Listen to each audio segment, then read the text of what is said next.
ग घ ग घ क। तपाईहरुको यसमा मिश्रित प्रतिक्रिया है त यसमा। यहाँहरुको पढाइले यसलाई धोका दिएको देखेँ मैले केही सरम्यामहरुको चाहिँ। घ घ ग घ घ डी डी ल ओके। अब म यसको एन्सर तर्फ गएँ सरम्यामहरु। मदन सरले क भन्नुभएको छ। ल अब सुन्नुस् है, यहाँ दुई तीनवटा कुरा एकदम ध्यान दिएर सुन्नु होला यहाँले। अब कमेन्टलाई हामीले बन्द गरौँ। अब मेरो प्रश्नको मैले यहाँ जे प्रश्न छ म त्यसलाई जोडेर र त्यसका पेरिफेरीमा एक दुईवटा कुरा म थप भन्दै जान्छु यहाँलाई। सो नेपालको वर्तमान संविधान जारी कसले गरेको भन्दाखेरि संविधान जारी गरे भनेको हामीले अलिकति पृष्ठभूमि हेर्दाखेरि 64 सालबाट जानुपर्छ है। यहाँ म तपाईलाई दुई तीनवटा कुरा महत्त्वपूर्ण कुरा भन्न जानेछु। नेपालमा 62-63 सालको जनआन्दोलन भयो, हामीलाई थाहा छ सरम्यामहरु। हामीले त्यसलाई 19 दिने जनआन्दोलन पनि भन्छौं। 19 दिने जनआन्दोलन भइसकेपछि अब हामीसँग संविधान थिएन र त्यतिखेर माओवादी जो शान्ति प्रक्रियामा आइसकेको थियो उसले म्यान्डेट के दिएको भन्दाखेरि संविधान सभाको निर्वाचन हुनुपर्ने भनेको थियो कि।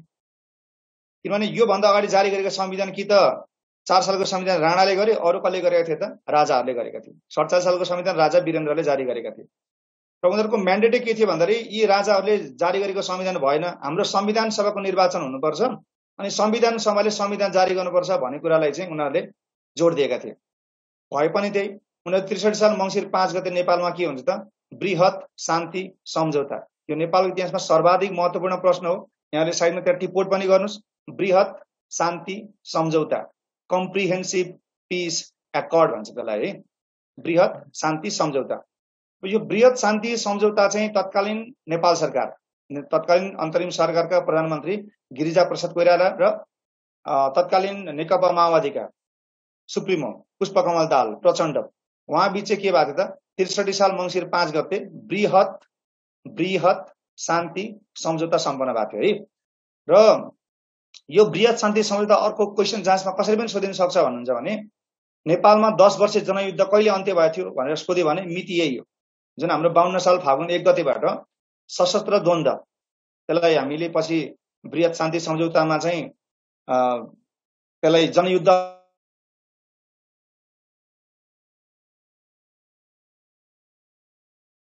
सुरुवात भएको हो हैन। र त्यो अन्त्य भएको भनेको यही बृहत शान्ति सम्झौता मार्फत नै हो। 63 साल मंसिर 5 गते है, डेट भन्नुभएको छ 63 साल मंसिर 5 गते। यो 10 वर्षको यसलाई क्वेशन कसरी सोध्ने भयो त? एउटा नेपालमा सशस्त्र द्वन्द्वको सुरुवात 52 साल फागुन 1 गतेबाट भयो र यसको अन्त्य कहिले भयो भन्दाखेरि 63 साल मंसिर 5 गते हो। के मार्फत भन्दाखेरि त्यही बृहत शान्ति सम्झौता मार्फत। यो मिति नबिर्सिनु होला है यहाँले, यो नेपालको इतिहासबाट महत्त्वपूर्ण मिति हो। अनि अब यो बृहत शान्ति सम्झौता भइसकेपछि सरम्यामहरु के भयो भन्दाखेरि माओवादीले उठान गरेको मुद्दा के थियो त संविधान सभाको निर्वाचन हुनुपर्ने, संविधान सभाले संविधान जारी गर्ने पनि भनेको थियो कि। संविधान सभाको निर्वाचन हुनुपर्ने र संविधान सभाले संविधान जारी गर्नुपर्ने भनेको थियो। भनेपछि संविधान सभाको निर्वाचन हाम्रो नेपालमा कहिले भएको त 64 साल चैत्र 28 गते संविधान सभाको निर्वाचन भएको थियो, पहिलो निर्वाचन। हामीलाई थाहा छ 64 साल चैत्र 28 गते। यहाँले यो पनि टिप्पणी गर्न सक्नुहुन्छ, संविधान सभाको यो संविधान सभाको यसको निर्वाचन, संविधान सभाको पहिलो निर्वाचन कतिवटा निर्वाचन भएको छ त अहिलेसम्म संविधान सभाका हाम्रो नेपालमा भन्दाखेरि जम्मा दुईटा भएको छन्। एउटा 64 साल चैत्र 28 गते। म विस्तारै भन्छु, तपाईले टिप्पणी गर्नुस् ल। यो मिति दुईटा मिति भन्न जाँदैछु। 64 साल चैत्र 28 गते संविधान सभाको, यही मैले जुन रातो लगाइरहेको छु, संविधान सभाको पहिलो निर्वाचन भएको थियो है त। के को लागि त? संविधान सभाबाट संविधान दिनको लागि के 64 साल चैत्र 28 गते। र अर्को त्यो भन्दा मुनि अर्को एउटा महत्त्वपूर्ण सर्वाधिक महत्त्वपूर्ण मिति टिप्पणी गर्नुस्। संविधान सभाको पहिलो बैठकले अथवा संविधान सभाको पहिलो बैठक भनेर लेख्नुस् त्यहाँनिर मुनि। संविधान सभाको पहिलो बैठक, पहिलो क्वेशन के थियो भन्नुभएको छ अनिल सरले। अनिल सर, नेपालको वर्तमान संविधानको सही नाम के हो भन्ने कुरा थियो, त्यसको एन्सर हो नेपालको संविधान हो है। ल, संविधान सभाको पहिलो बैठक लेख्नुस् 2065 साल जेठ 15 गते। संविधान सभाको निर्वाचन 64 साल चैत्र 28 गते भयो र त्यसको पहिलो बैठक चाहिँ कहिले बस्यो त सरम्यामहरु? 65 साल जेठ 15 गते बस्यो है। 2065 साल जेठ 15 गते। र अब यहाँ महत्त्वपूर्ण प्रश्न जाँचमा सोधिने के हो त भन्दाखेरि चाहिँ नेपाललाई गणतन्त्र कहिले घोषणा गरियो? आज हामी गणतन्त्र दिवस कहिले मनाउँछ भन्नुहोस् त? जेठ 15 गते हो कि होइन त? हो नि। सो गणतन्त्र दिवस कहिले मनाइन्छ भने पनि अथवा नेपाललाई गणराज्य कहिले घोषणा अथवा गणतन्त्र कहिले घोषणा गरियो भन्दाखेरि 65 साल जेठ 15 गते नै हो। अर्थात् 64 साल चैत 28 गते संविधान सभाको पहिलो निर्वाचन भयो। संविधान सभाको पहिलो निर्वाचन भइसकेपछि त्यसको पहिलो बैठक 65 साल जेठ 15 गते बस्यो र संविधान सभाको पहिलो बैठक जुन 65 साल जेठ 15 गते बस्यो त्यसले नेपाललाई गणतन्त्र घोषणा गरेको थियो है। अब दीपक सर त्यो त्यहाँ नजाउँ न एकछिनमा, म जाँदैछु नि प्रक्रियागत रूपमा। त्यो पहिला मैले भनेको कुरा नोट गर्नुहोस् त। 65 साल जेठ 15 गते भनेर चाहिँ तपाईँले 3-4 क्वेशन सोध्न सक्ने भए। पहिलो प्रश्न त नेपाललाई गणतन्त्र कहिले घोषणा गर्यो? 65 साल जेठ 15 गते। र अर्को कुरा के हो भन्दाखेरि नेपालमा मुनि लेख्नुहोस् यही मितिमा के हो त गणतन्त्र आउनु भनेको नेपालमा के हो त विधिवत रूपमा राजतन्त्रको अन्त्य पनि हो। नेपालमा विधिवत रूपमा राजतन्त्रको अन्त्य कहिले गर्यो भन्दा त्यही संविधान सभाको पहिलो घोषणाले गर्यो भनेको 65 साल जेठ 15 गते नेपालबाट विधिवत रूपमा राजतन्त्रको अन्त्य। सिम्पल तपाईँले राजतन्त्रको अन्त्य भनेर लेख्दा नि हुन्छ त्यहाँनिर है। र अर्को प्रश्न भनेको नेपालमा गणतन्त्र दिवस कहिले मनाइन्छ भन्दाखेरि त्यही जेठ 15 गते हो है त। ल अनि यो संविधान सभाले नेपाली जनतालाई 2 वर्षमा संविधान दिन्छ भनेको थियो तर दिएन। यो संविधान सभाले जुन पहिलो निर्वाचन भएको थियो संविधान सभाको त्यसले जनतालाई दिएन र 63 सालको संविधानको म्याद थप्दै थप्दै संशोधन गर्दै गर्दै 69 साल जेठ 14 गतेसम्म उनीहरूले के गरे त 12 पटकसम्म नेपालको अन्तरिम संविधान 2063 संशोधन गरे तर त्यो भएन। परिणाम त के भयो त नेपालमा संविधान सभाको विघटन। अहिले त्यहाँ क्वेशन सोध्नु भएको छ दीपक सरले। संविधान सभाको विघटन कहिले भयो त 69 साल जेठ 14 गते। 2069 साल जेठ 14 गते मध्यरातमा तत्कालीन प्रधानमन्त्री बाबुराम भट्टराई, यतिखेर नेपालमा प्रधानमन्त्री को थिए त बाबुराम भट्टराई थिए। उनको पालामा चाहिँ संविधान सभा संविधान नबनिकनै 4 वर्ष अर्बौं रुपियाँ बालुवा पानी हाले सरह गरेर के भयो त संविधान सभा विघटन भयो। अहिलेसम्म एकचोटि बाद त विघटन भएको संविधान सभा त्यही 69 साल जेठ 14 गते है त संविधान सभाको विघटन। र एउटा माथि एउटा क्वेशन त्यहाँ थपिहाल्नुहोस् त। यी सबै कुरा इतिहासका हुन् है। नेपाललाई गणराज्य घोषणा गर्ने व्यक्ति को हुन्? नेपाललाई गणतन्त्र घोषणा गर्ने व्यक्ति 65 साल जेठ 15 गते कुलबहादुर गुरुङ।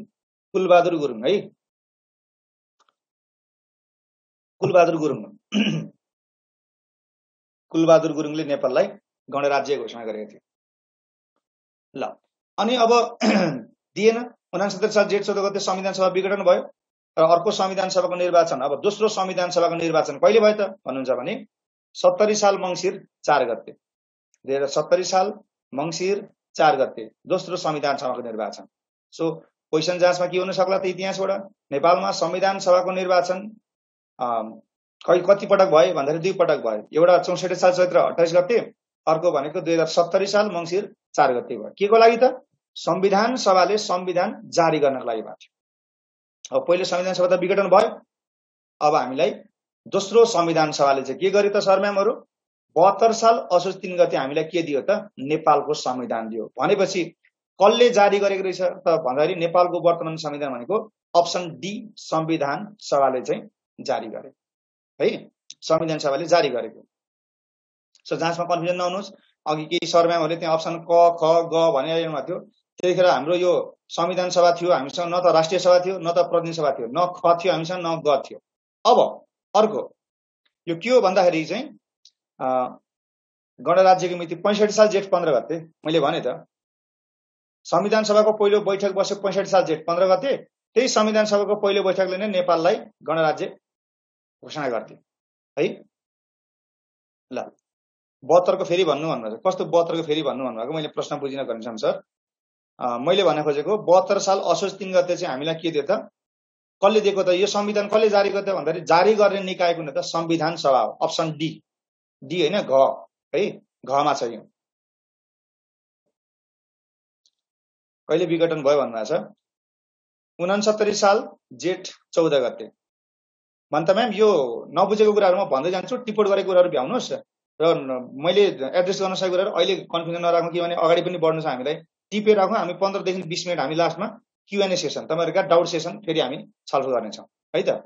भर्खर हामी 2 नम्बरमा छौं, फेरि अब समयको पनि पाबन्दी छ है। ल अब हेर्नुहोस् है, यहाँ सेकेन्डको संविधान जातिको मिति के भन्नुभएको मैले बुझिनँ। अब हेर्नुहोस् त, बृहत शान्ति समझौता भन्नुभएको छ 63 साल मङ्सिर 5 गते। मैले भने त यसलाई टिपेर राख्नु न है, पछि राख्नु। अब यो तपाईँले यसरी क्वेसन निरन्तर रूपमा सोध्नु भयो नि सर म्यामहरू, मैले यसरी भन्न पाउँदिनँ है, फेरि मैले फ्याट एन्सर मात्रै भन्नुपर्ने हुन्छ। त्यही कारण मैले भनेको व्याख्याहरू जति टिप्न भ्याउनुहुन्छ टिप्नुहोस्, अनि जुन टिप्न सकिँदैन सट एउटा रफ जस्तो बनाएर लास्टमा टिक लाएर अथवा केरेर राख्नुहोस्, फेरि हामी छलफलमा आउनेछौँ है। मैले अलिकति अगाडि बढ्छु ल। सो नेपालको वर्तमान संविधान कसले जारी गरेको भन्दाखेरि चाहिँ संविधान सभाले जारी गरेको। र अर्को यहाँ जुन कमा छ नि राष्ट्रपति, यो चाहिँ के हो त, यो संविधान जारी संविधान सभाले गरेको र लागू भनेर चाहिँ कसले गरेको भन्दाखेरि राष्ट्रपति लागू भएको घोषणा गरेको। सो त्यहाँनिर त्यो अगाडि अप्सन कमा छ नि राष्ट्रपति, त्यो राष्ट्रपति यस्तो दिएर तपाईँले के लेख्नुहोस् भन्दाखेरि त्यहाँ लागू भएको घोषणा कसले गरेका हुन् भन्दाखेरि घोषणा गर्ने अथवा लागू भएको घोषणा गर्ने व्यक्ति चाहिँ को हो त, राष्ट्रपति। तत्कालीन राष्ट्रपतिको हो त डाक्टर रामवरण यादव। डाक्टर रामवरण यादवले चाहिँ के गरेको हुन् त, घोषणा गरेको हुन्। यो अप्सन जुन क छ नि सर म्यामहरू, यो राष्ट्रपति चाहिँ के हुन्छ भन्दाखेरि चाहिँ यदि यहाँ यो संविधान सभा चाहिँ के अरे यो संविधान कसले घोषणा गरेको भन्दाखेरि चाहिँ लागू भएको घोषणा है, घोषणा होइन फेरि लागू भएको घोषणा।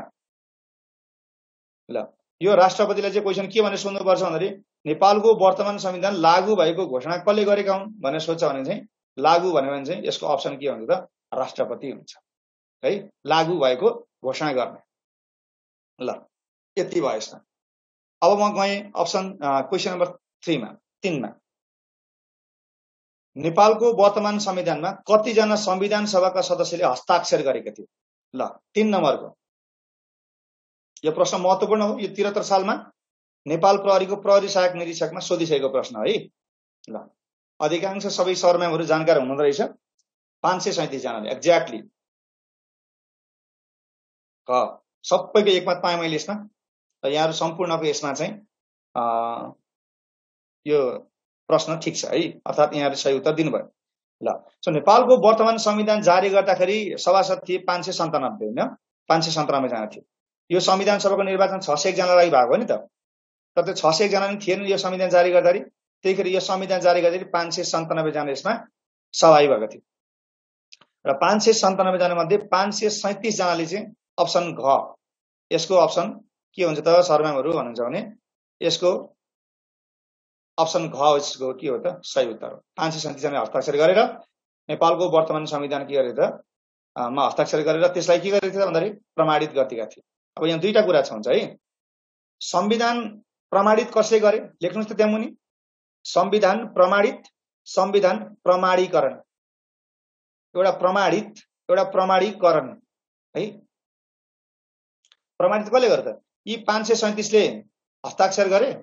यी 537 ले हस्ताक्षर गरिसकेपछि यसलाई चाहिँ तत्कालीन संविधान सभाका अध्यक्ष सुभाष चन्द्र नेवाङ थिए, उनले के गरे त प्रमाणित गरे।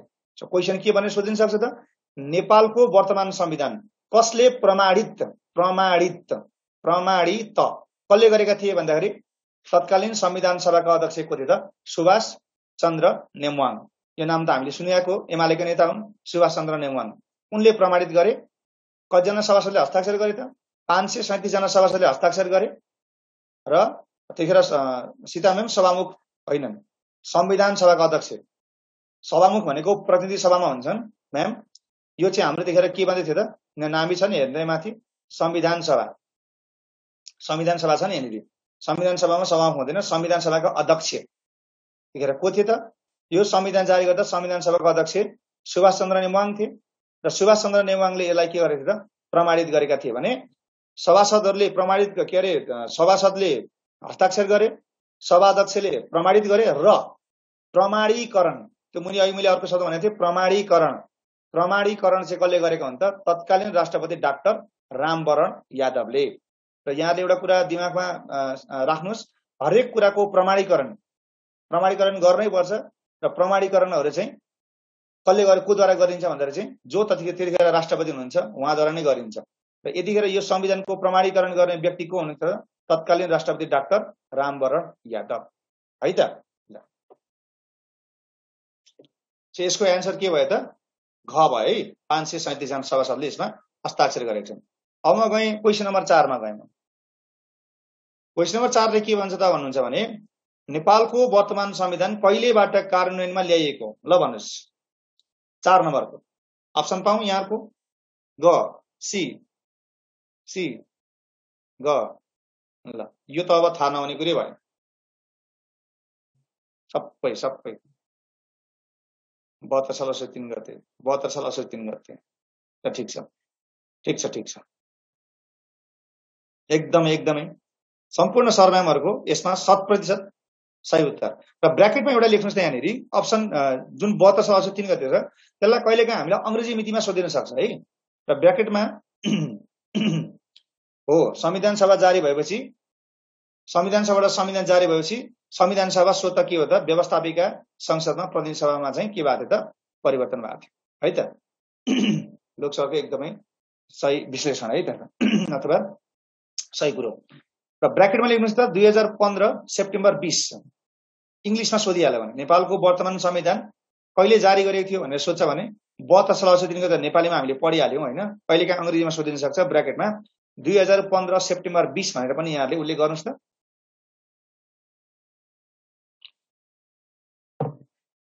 ल अब यसमा दुई तीनवटा कुराहरु ध्यान दिएर सुन्नुस् है थप कुराहरु अब नेपालको वर्तमान संविधानमा कुरा गर्दा यो मिति किन महत्त्वपूर्ण छ भन्दाखेरि यो संविधान कहिले घोषणा गरेको अथवा जारी गरेको भन्दाखेरि 72 साल असोज 3 गते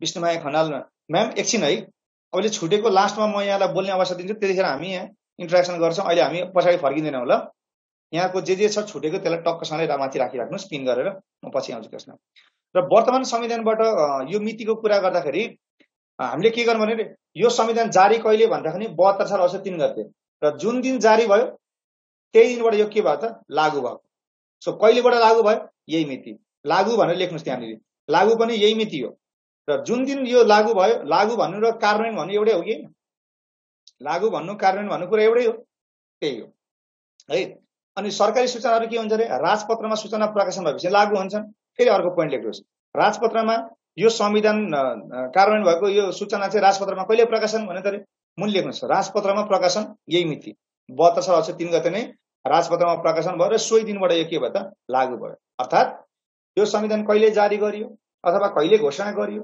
कहिले लागू गरियो कहिले कार्यान्वयन गरियो कहिले राजपत्रमा सूचना प्रकाशन गर्यो हरेकको उत्तर के हो त 72 साल असोज 3 गते यसको सही उत्तर के हो त भन्दाखेरि अप्सन ग है असोज 3 गते ल यसको आन्सर चाहिँ मैले जुन रातो लाछु यही हो है त 72 साल असोज 3 गते ल कारण ल्याएको र अर्को यो दुईटा मिति अर्को कुराको लागि महत्त्वपूर्ण छ अर्को एउटा मूल्य लेख्नुस् नेपालमा संहिता कार्यान्वयन कहिले भयो संहिताको कुरा गर्छ भने संहिता पनि कहिले आएको त नेपालमा 72 साल असोज 3 गतेदेखि संहिता कार्यान्वयनमा आएको संहिता कार्यान्वयनमा कहिले आयो त भन्दाखेरि 72 साल असोज 3 गते अर्को कुरा यो संविधानले दिएको महत्त्वपूर्ण विशेषता भनेकै संहिता हो यो संहिताले हामीलाई 7 वटा सन्तान दिएको छ यी सन्तान के हो त 7 वटा प्रदेश हुन् 7 वटा प्रदेश सो नेपालमा 7 प्रदेश कहिले भयो भन्दाखेरि त्यो पनि आन्सर के हो त 72 साल असोज 3 गते नै हो अथवा नेपालको अन्तरिम संविधान 2063 कहिले खारेज भएको थियो भन्नु र यो संविधान कहिले लागू भएको थियो भन्ने कुरा एउटै हो जुन दिन यो संविधान लागू भयो स्वतः नेपालको अन्तरिम संविधान 2063 जुन नेपालको 6औं संविधान हो त्यो स्वतः के भयो त खारेज भयो ल हेर्नुस् कति हुन सक्छ कहिले लागू भयो कहिले जारी गर्यो कहिले घोषणा गर्यो कहिले कार्यान्वयन भयो राजपत्रमा सूचना कहिले प्रकाशन गर्यो संहिता कार्यान्वयनमा कहिले आयो अनि अर्को के अरे नेपालमा 7 प्रदेश कहिले भयो हैन त 8-10 वटा क्वेशन यो मितिलाई जोडेर सोधिन सक्ने है त ल अब हामी जान्छौं क्वेशन नम्बर 5 मा ल भन्नुस् त क्वेशन नम्बर 5 को अप्सन नेपालको वर्तमान संविधान जारी गर्दा प्रधानमन्त्री को रहेका थिए यो भर्खर अस्ति हाम्रो गण्डकी प्रदेशमा नि सोधेको क्वेशन हो के रे यो 5 को क ख ग ग क मा शेरबहादुर देउवा ख मा पुष्पकमल दाहाल ग मा सुशील कोइराला घ मा बाबुराम भट्टराई ल सबैले ग भन्नुभएको छ खुसी लाग्यो ल यसमा यहाँहरुको अब मैले नयाँ यसमा थप दिनुपर्ने केही छैन र एउटा कुरा चाहिँ अब सबैको मिलिसक्यो मैले देखिसकेँ अब केही कुरा सुन्नु होला यो संविधान कसले घोषणा गरेको भनेर त्यहाँ कहिलेको अप्सनमा प्रधानमन्त्री पनि राखिन्छ के कन्फ्युजन नहुनुस् न त राष्ट्रपतिले घोषणा गरेको न त प्रधानमन्त्रीले घोषणा गर्ने हो यो संविधान निर्माण गर्नकै लागि संविधान सभाको निर्वाचन भएको थियो र संविधान सभाले घोषणा गरेको है। र जारी घोषणा लागू भएको घोषणा चाहिँ मैले के भनेको थिएँ, राष्ट्रपतिले गरेकै, तत्कालीन राष्ट्रपति डाक्टर रामवरण यादवले। यो भर्खर मैले के भनेको थिएँ, मैले फ्याट्टै बिर्सेँ।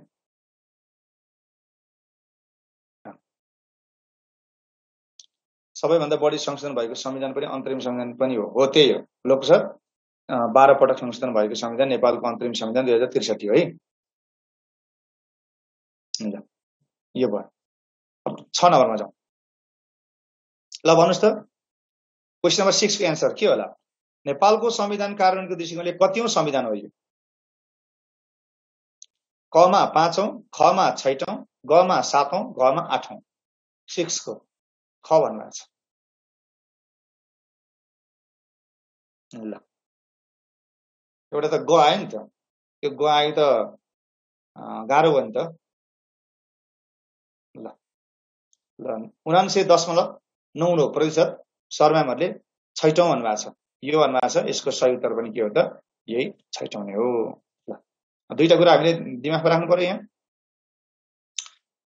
नेपालको संविधान कार्यान्वयनको दृष्टिकोणले कतिौं संविधान हो भनिएको छ। यो यहाँ दुईटा कुरा छ है। एउटा यहाँले ध्यान दिएर लेख्नुस्, अनि त्यो मुनि टिप्पणी गर्नुस्।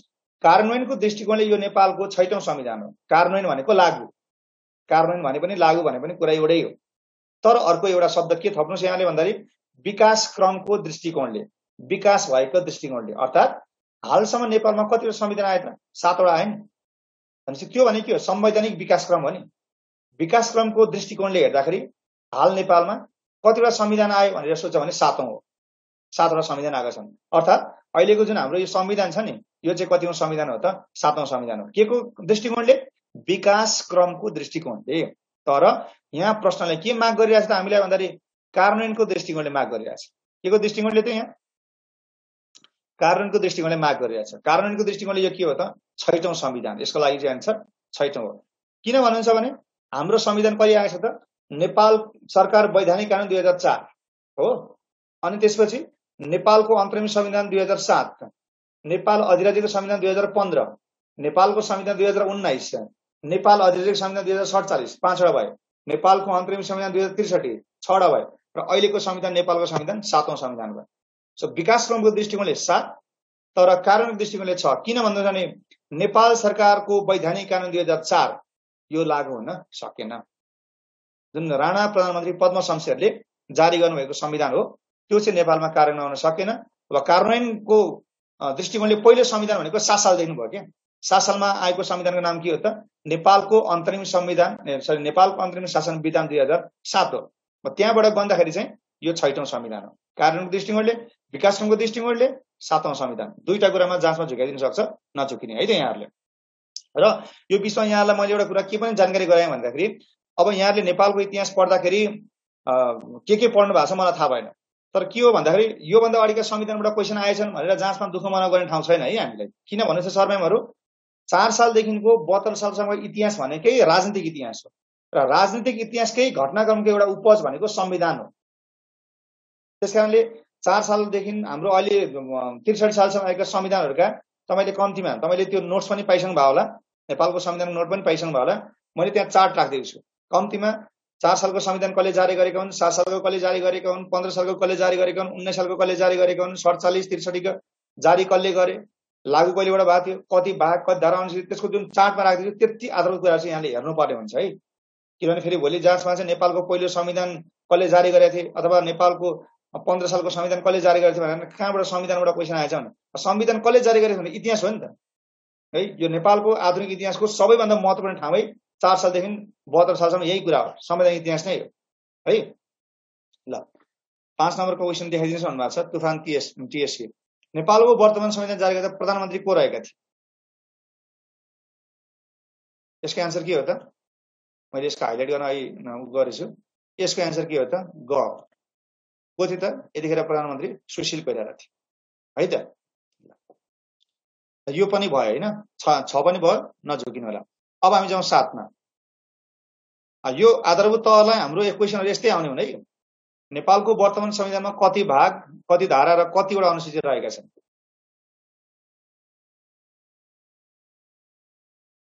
ल भन्नुस् त प्रश्न नम्बर 7 को क हुन्छ कि ख हुन्छ कि ग हुन्छ कि घ हुन्छ? ल मैले यहाँको अप्सन कमेन्ट हेर्दै छु है त। घ घ घ घ घ भन्नुभएको छ। ल अब म यसको एन्सर हाइलाइट गर्छु है त। यति चाहिँ हामीले थाहा हुनुपर्छ है। ल यो अप्सन घ हो। यदि यहाँको केही गरी बिग्रिएछ अरे भनेदेखि हेर्नुहोस् त यहाँ जस्तै अब यसमा यहाँहरू सचेत हुनु पर्यो है। जस्तै यहाँ हामी अब हाम्रो बानी के छ भने जाँचमा प्रश्न राम्रोसँग नपढ्ने किनभने एउटा प्रेसरमा भइन्छ, प्रेसरमा त्यो एड्रेस गर्नै भ्याइँदैन क्या। अनि त्यो गर्दाखेरि के हुन्छ भन्दाखेरि तपाईँको 35 भाग दिएको छ नि अगाडि, यहाँ 308 धारा पनि दिएको छ नि। अनि हामी यही मात्रै हेरेर हानिदिन्छौँ क्या। यो मैले तपाईँलाई यही कुरा सचेत गराउन खोजेको यहाँ त। जस्तै अप्सन खमा जुन छ नि, अप्सन खमा 35 भाग 308 धारा, यो अगाडि मैले कति भाग धारा अनुसूची भनेको यो लहरै बुझ्नुपर्छ है हामीले ठ्याक्कै। खै त यहाँ भाग लेखाएको छैन भनेर नभन्नुहोस् फेरि। भाग 35 धारा 308 र अर्को अनुसूची भनेको छ। अनुसूची हाम्रो 9 हो तर अनुसूची कति छ त 12 छ। त्यसकारणले पूर्ण रूपमा प्रश्न पढेपछि मात्रै तपाईँले उत्तर लाउने। तर हाम्रो एक्जाममा प्रेसर हुँदाखेरि हामीले 35 भाग 308 भन्दा मुनि हेर्दै हेर्दैनौँ अथवा यता दायाँमा हेर्दै हेर्दैनौँ। त्यसकारणले कहिले हान्न सकिन्छ। यस तरह पूर्ण रूपमा चाहिँ तपाईँले प्रश्न पढ्ने। यसको एन्सर के हो त? हाम्रो नेपालको वर्तमान संविधानमा 35 वटा भाग छन्, धारा 308 वटा छन् र अनुसूची कतिवटा छन् त 9 वटा छ है। यति कुरा। सो अप्सन 7 नम्बरको अप्सन के हो त भन्दाखेरि चाहिँ कृपया त्यो अगाडिको क्वेसन देखाइदिनु भनेर नभन्नुहोस्। अहिले मैले लास्टमा म सबै देखाइदिन्छु है। ल हेर्नु पर्यो नि त रामचन्द्र सर, हेर्नु पर्यो नि त। हेर्नुहोस् त यो हामीले अप्सन ख मात्रै हेरे भए त 35 308 मात्रै हेरे भए त बिग्रेन यो पुरो, बिग्र्यो नि त। अब यो त हेर्दै 33 लेखेको त हेर्नै परेन नि हामीले। अब 35 लेखेको भने सुरुमा त 35 छ भने त अब सबैमा छ भने त हेर्नु परेको नि। तर 33 भएकोलाई यसलाई बाइपास गरिदिने यो भएन हाम्रो। तर यहाँ 3टा दोस्रोमा के त 803 यो मिल्दै मिलेन गयो। अब भएका 308 यो हेर्नु पर्यो। अनि 12 पनि यो अब 12 9 छ अब 9 भनेपछि अप्सन ग यसरी हेर्नु पर्यो नि त है। ल 7 को यो भएन। र यहाँले दुईटा मुनि दुईटा थप लेख्नुहोस् त, उल्लेख गर्नुहोस् त। म दुईटा कुरा भन्छु। त्यो के भन्दाखेरि संविधान मस्यौदाकार समिति लेख्नुहोस् मुनि सरम्यामहरु। संविधान मस्यौदाकार समिति अर्थात यो संविधान जारी गर्दा सबैले लास्टमा सबैले टेबल ठटाक मात्रै हुन्, ध्वनि मात्रै पारित भएको हैन। टेबल ठटार कुर्सी हुन्छ भनेले हुन्छ भन्नुस् मान्यजनहरु, हुँदैन भन्नेले हुँदैन भन्नुस् भन्ने कुरा हो। अब जहाँ हुन्छ भन्ने बढी मत भयो त्यो चाहिँ बहुमत भयो, त्यसैले त्यो ध्वनि मतले पारित गरेको हैन। त्यसकारणले यो संविधान बनाउनलाई सबैजना सहभागी हैनन्। एउटा समिति बनाएको थियो, त्यसको नाम के हुन्छ त? संविधान मस्यौदाकार समिति। रिपोर्ट गर्नुस् त। संविधान मस्यौदाकार समिति, संविधान मस्यौदाकार समिति है, संविधान मस्यौदाकार समिति। अब क्वेशन के हुन सक्छ जाँचमा भन्दाखेरि हामीलाई संविधान मस्यौदाकार समिति कति सदस्य थियो त भन्दाखेरि 73 सदस्य थियो। 73 सदस्य थियो है। त्यो 73 सदस्यको एउटा संविधानको ड्राफ्ट के भन्छ नि, खेसरा लेख्ने ड्राफ्ट बनाउनलाई। सो यो 73 सदस्य थियो र संविधान मस्यौदाकार समितिका अध्यक्षता कसले गरेको थियो अथवा अध्यक्ष को थिए भनेर सोच्छ भने कृष्ण प्रसाद सिटौला है। कृष्ण प्रसाद सिटौला। ल अब म गएँ अर्को क्वेशन नम्बर 8 मा गएँ। प्रश्न नम्बर 8 मा गएँ। हेर्नुस् त। ल अघि क्वेशन सोध्यो संशोधनको मिति भनेर। ल नेपालको संविधानको दोस्रो संशोधन कहिले भएको थियो? ल भन्नुस् त। प्रश्न नम्बर 8 को उत्तर पाऊँ यहाँबाट। क घ घ क क क डी घ असार 4 गते क। अब केही सर म्यामहरुबाट चाहिँ अलिकति आफ्नो सिकाइको दायरा अलिकति कम भयो कि भन्ने कुरा मलाई महसुस भयो। केही अप्सनहरु कमा आए। ल अब अप्सनलाई छोड्दिउँ। अब म एन्सर भन्छु अथवा यसका केही व्याख्या गर्छु, यहाँले ध्यान दिएर सुन्नु होला है त। सो नेपालको वर्तमान संविधानको भनेको अहिले संविधान भन्ने नेपालको संविधान भनेको अहिलेको बुझ्नुपर्छ क्या। र यसको एन्सर उत्तर चाहिँ के हो त भनेर म तपाईलाई सुरुमा उत्तर भन्छु। यसको उत्तर के हो त भने 2077 साल असार 4 गते नेपालको संविधानको दोस्रो संशोधन असार 4। र अब मैले जुन अब यो यहाँलाई मैले अर्को रङको यो जुन अब म नीलो रङको, नीलो हैन कुन हान्छु म, यो बैजनी जुन यो हान्छु मैले, यो क को चाहिँ 72 साल फागुन 16 भने चाहिँ पहिलो संशोधन हो। 72 साल फागुन 16 भने के हो त? पहिलो संशोधन। र दोस्रो संशोधन कहिले भएको थियो त 77 साल असार 4 गते भएको थियो। मिति नबिर्स्यौं। अघि एकजना म्यामले पनि सुरुवातमै सोध्नु भएको थियो डेट एकदम कन्फ्युजन छ भनेर। नेपालको संविधान अहिलेसम्म कति पटक संशोधन भएको छ भने यहाँ प्रश्नले क्लियर बोलिरहेछ कि म 2 पटक संशोधन भए भनेर यहाँ भनिरहेछ। पहिलो यो 72 साल फागुन 16 गते हो। दोस्रो संशोधन कहिले हो त 77 साल असार 4 गते है त। ल अब जाउँ हामी प्रश्न नम्बर 9 मा। ल नेपालको संविधानको कुन चाहिँ अनुसूचीमा संशोधन गरिएको ल भन्नुस् त। प्रश्न नम्बर 9 को उत्तर दिनुस् मलाई। अप्सन लेख्नु हुन्छ म बुझिहाल्छु। ए क क क क क ल 100% यसमा पनि क नै आयो। एकदम ठीक छ। ल अनुसूची 3 निशान छाप एक्ज्याक्टली दीपक सरले झनै क्लियर गरिदिनु भयो। ल अब सुन्नुस् है यसको सही उत्तर के हो त भन्नुहुन्छ भने अनुसूची 3 हो। यसको सही उत्तर अनुसूची 3 हो। हेर्नुस् त नेपालको संविधानमा 9 अनुसूची छन्। भोलि यो क्वेशन पनि महत्त्वपूर्ण हो नि। र अहिलेको जुन दोस्रो संशोधन भएको छ नि दोस्रो संशोधन भनेको कहाँ भएको हो त अनुसूची 3 मा भएको। अब कोही नयाँ सर म्याडमहरु जोडिनु भएको छ भने त अब नेपालको भूगोलमा यसमा थप व्याख्या गर्नेछु। के भयो त भन्दाखेरि हाम्रो नेपालको राजनीतिक नक्सा कहिले जारी गरेको त 70 साल जेठ 7 गते। त्यही हैन त। त्यो जेठ 7 गते जुन नयाँ राजनीतिक नक्सा जारी गर्यो त्यो राजनीतिक नक्सामा चुच्चो थपेको हो नि त। हो त्यो चुच्चो चाहिँ अब कहाँ गर्नु पर्यो त हामीले हाम्रो निशान छापमा राख्नु पर्यो कि। हाम्रो निशान छाप भनेको अफिसियल सिल। त्यसमा त हाम्रो चुच्चो नक्सा थिएन। भनेको अनुसूची 3 मा चाहिँ हाम्रो के को व्यवस्था छ भन्दा निशान छाप। निशान छापको व्यवस्था छ। त्यो निशान छापमा चाहिँ पुरानो नक्सा थियो। नेपालको पुरानो नक्सा थियो। चुच्चो नभएको हो। त्यो पुरानो नक्सालाई चाहिँ नयाँ नक्साले प्रतिस्थापन गर्नु पर्यो।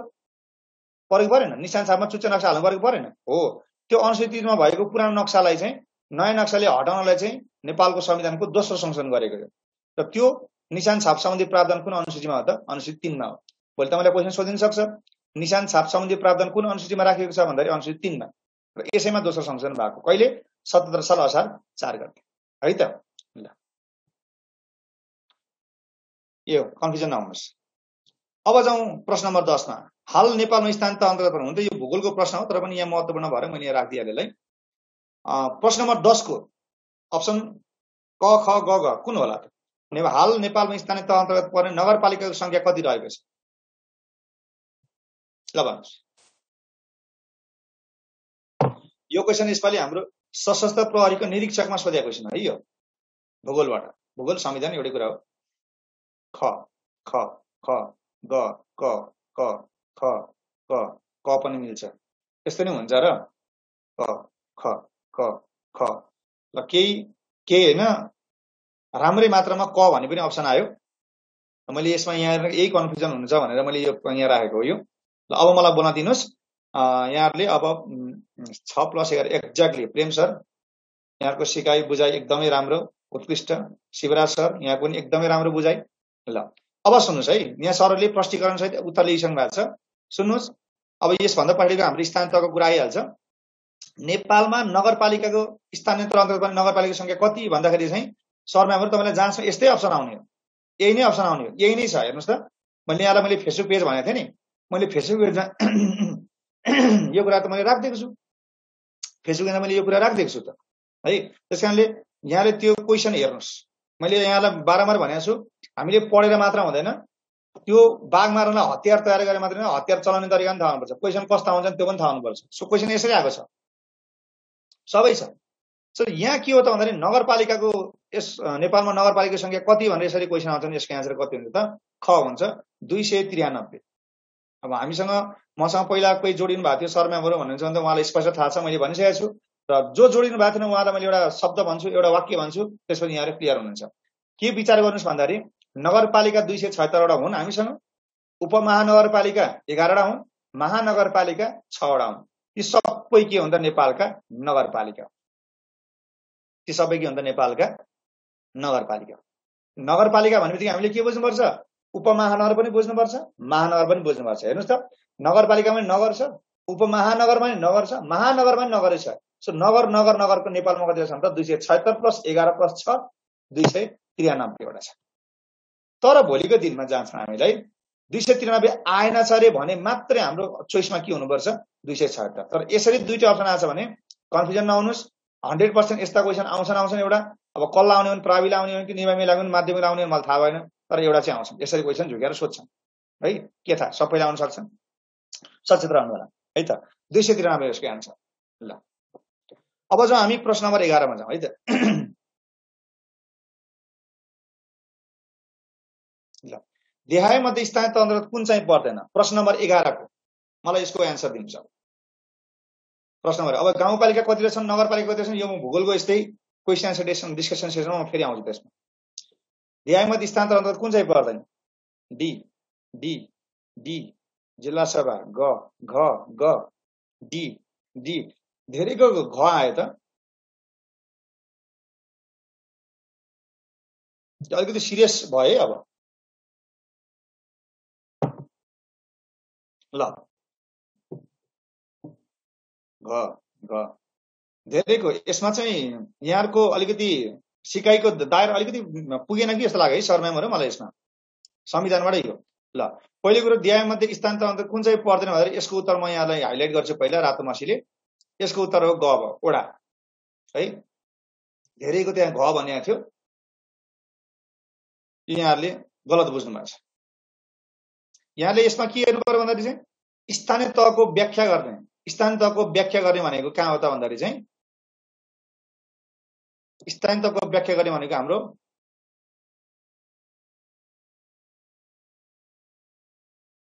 ल स्थानीय तह।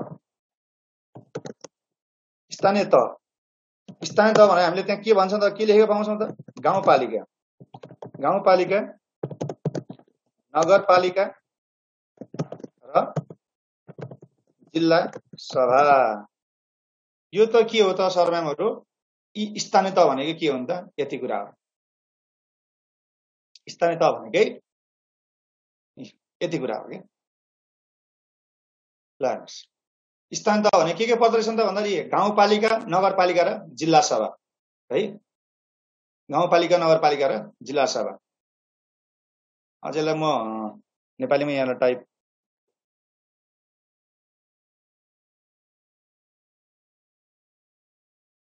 ल एकछिन है, म यहाँलाई त्यो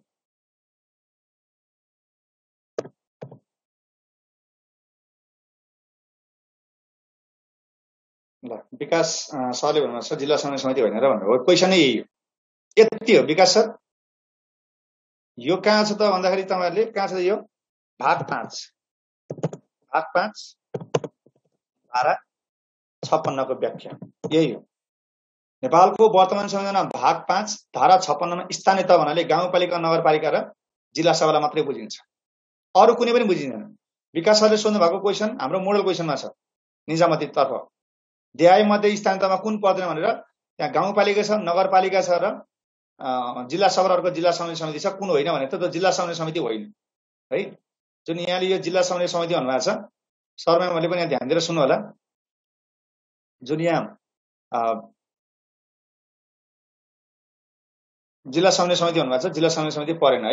ल सुन्नुस्, अब देहाय मध्ये स्थानीय तह भनेको गाउँपालिका हो। यहाँ गाउँपालिका छ त? छैन।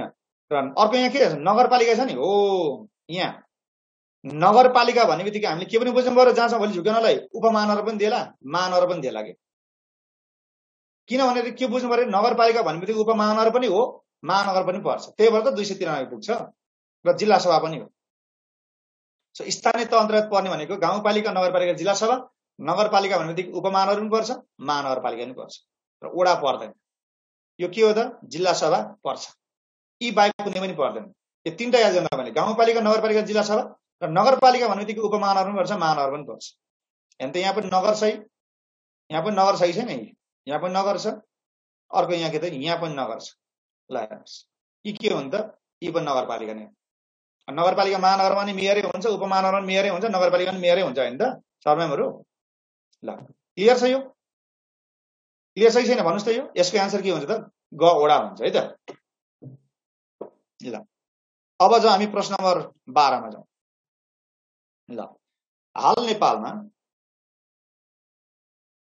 हाल नेपालमा रहेका प्रदेश सभा सदस्य संख्या कति रहेको छ ल भन्नुस् न। प्रदेश सभा सदस्य प्रदेश सभा हुने कि थाहा छ हामीलाई?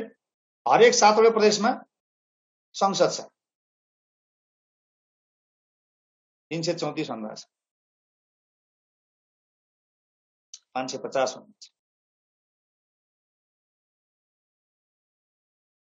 ल त ल अब हेरौँ यहाँ। अब हाल नेपालमा रहेको प्रदेश सभा सदस्य भन्नुभएको छ है। यो हाम्रो नेपालमा 7वटै प्रदेशमा प्रदेश सभा सदस्य संख्या कति छ त? 550 छ। यहाँ 550 वटा छ, 550 वटा सभासद छन्। अब कुन प्रदेशमा कतिजना सभासद भनेर तपाईलाई बुझ्ने इच्छा जाग्यो भने यो क्वेशन सोधेको क्वेशन हो है। प्रदेश नम्बर 2 मा कतिजना सभासद छन् भनेर क्वेशन सोधिसकेको हो। प्रदेश नम्बर 1 मा 1 नम्बर प्रदेशमा कतिजना सभासद छन् त भन्दाखेरि 93 जना छन् है। अनि अब मध्य प्रदेशमा कतिजना सभासद छन् भन्दाखेरि चाहिँ 107 जना छन् मध्य प्रदेशमा।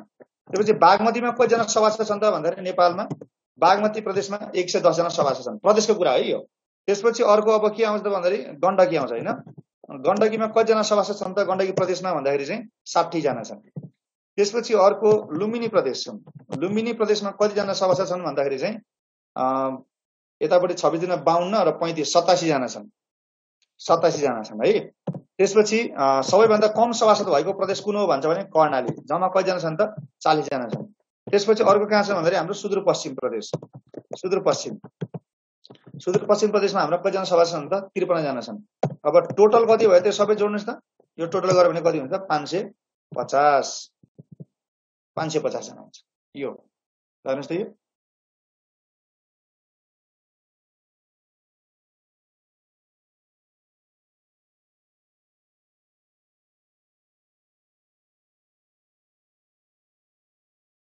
ल 550 यसरी आउँछन् है। यो क्वेशन चाहिँ हाम्रो खाद्य संस्थान 5औं सहायकमा सोधिसकेको क्वेशन है। मध्य प्रदेशमा कतिजना सभासद छन् त्यही त भर्खर नाम भएको मधेस त हैन, तर प्रदेश नम्बर 2 मा कतिजना सभासद छन् भन्ने क्वेशन सोधिसकेको छ। विशेषगरी माध्यमिक तहको सर्भे भने यस्तो क्वेशनहरुमा फोकस गर्नुस् है। भोलि क्वेशन सबभन्दा बढी सभासद भएको प्रदेश कुन हो भन्दाखेरि बागमती हुने भयो। सबभन्दा यो प्रदेशको कुरा हो, संघको कुरा हैन नि। हाम्रो त व्यवस्थापिका संसद त 3 तहमा छन् हैन। हाम्रो संघीय संसदमा कतिजना सभासद छन् त? 334 जना छन् संघीय संसदमा त। हो किन भन्नुस् त यहाँनिर यो कसरी आउने हुन्छ?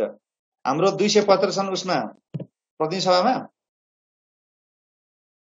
बानेश्वरको अहिले जुन संसद भवन छ नि, त्यो बानेश्वरको संसद भवनमा कतिजना सभासद छन् त भन्दाखेरि चाहिँ त्यहाँ प्रतिनिधि सभा छ हैन त, एउटा प्रतिनिधि सभा छ।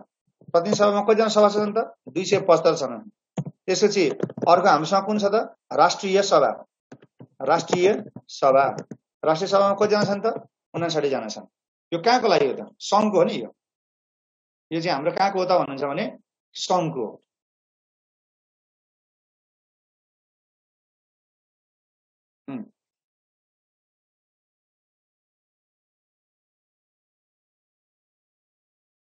ल अब नझुकिने है त यो। अब 275 र 59 जोड्दा कति हुन्छ? 334। यो संघीय संसद, यसलाई संघीय संसद भन्छ हामीले हैन। यो चाहिँ के हो त? हरेक प्रदेशको आफ्नो संसद भवन हुन्छ, प्रदेश सभा हुन्छ। संघीय संसदमा कतिजना छन् भने 334। कसरी आयो भन्दाखेरि माथिपट्टि राष्ट्रिय सभा छ 59 जना हुन्छन्, तलपट्टि प्रदेश सभा 275। यो दुईटा जोड्दा भने 334 हुन्छ। यो संघको हकमा भयो।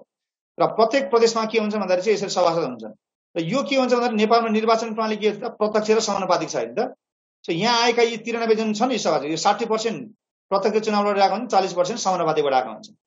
र प्रत्यक्षमा चाहिँ यो 7वटै प्रदेशमा प्रत्यक्षबाट चाहिँ कतिजना सभासद हुन्छन्? 330 जना हुन्छन्। र समानुपातिकमा कति हुन्छन् त? 40%। यो 60% हो, यो 40% हो। यहाँका 330 के होला र लसर हुन्छ। 330 भनेको यहाँका जुन हुन्छ नि, यो चाहिँ प्रत्यक्षतर्फ हो के। यो 93 जना जुन छन् नि, यो भनेको चाहिँ 56 र 43 जोडेर 93 भएको। 56 भनेको 60% भनेको त्यो प्रत्यक्षका हो। सो प्रत्येक प्रदेशमा है, प्रदेशको हकमा यहाँले के बुझ्नु पर्यो त भन्दाखेरि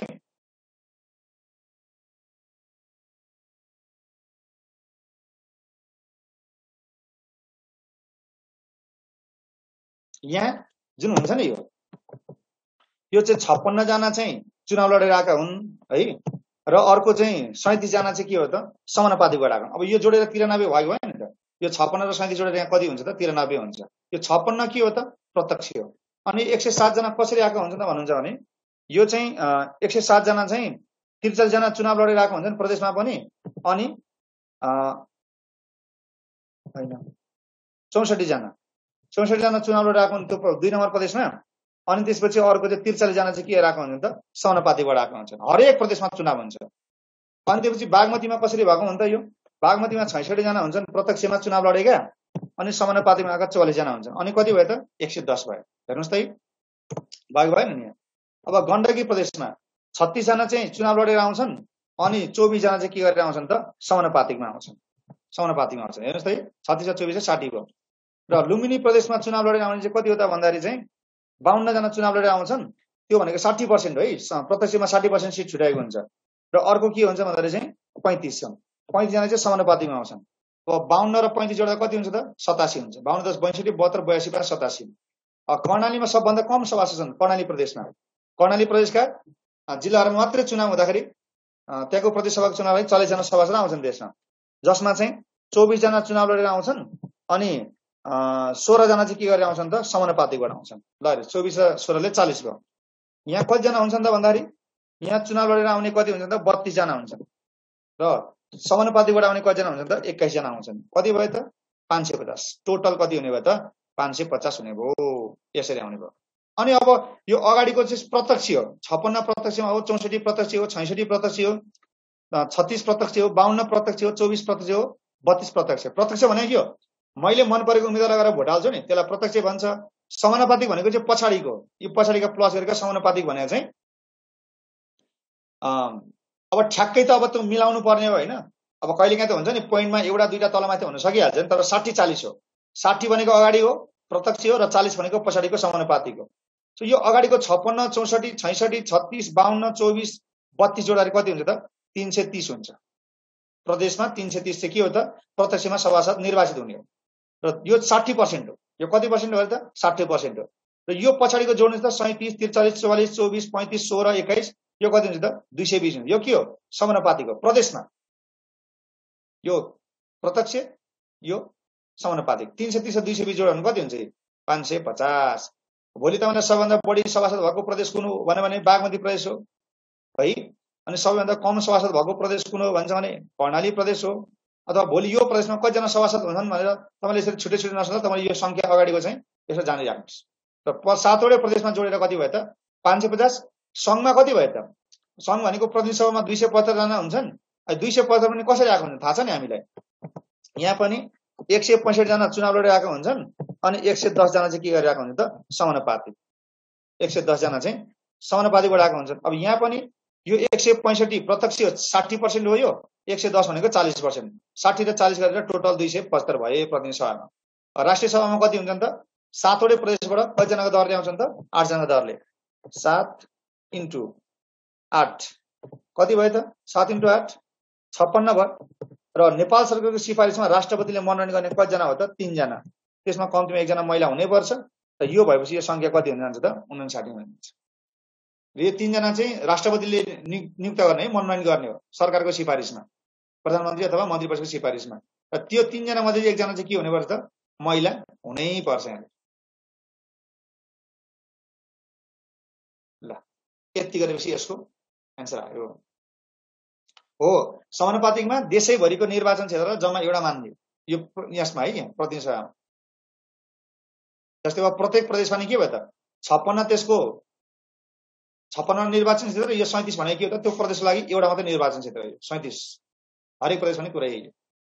ल त यति गरेपछि यसको एन्सर के भयो त प्रदेश सभाको संख्या 550 हो। र अब नेपालभरिमा सभासद भन्दाखेरि के भयो त यो 550 र यो कति जोड्नु पर्यो त हामीले 334 जोड्नु पर्यो। यो यो यो यो जोड्दाखेरि कति हुन्छ त 884 जना हुन्छ है। नेपालमा टोटल सभासद कति भन्दाखेरि यो 550 यो जोड्नु पर्यो 550, अर्को कति जोड्नु पर्यो 59 जोड्नु पर्यो, अर्को कति जोड्नु पर्यो 275 जोड्नु पर्यो। यो सबै जोड्दाखेरि कति हुन्छ त भन्दाखेरि चाहिँ 84 जना हुन्छ है। 59 फेरि भनिदिनु सर हुनुहुन्छ 59 भनेको चाहिँ राष्ट्रिय सभामा 7वटै हाम्रोसँग 7वटा प्रदेश हुन्। एउटा प्रदेशबाट कतिजनाको दरले आउँछन् त 8 जना, हरेक प्रदेशबाट 8 जना दरले आउँछ भनेपछि 7वटा प्रदेशबाट 8 जना दरले आउने भएपछि 7वटा प्रदेशबाट नेपालमा कतिजना आउनुभयो त 56 जना आउनुभयो राष्ट्रिय सभामा।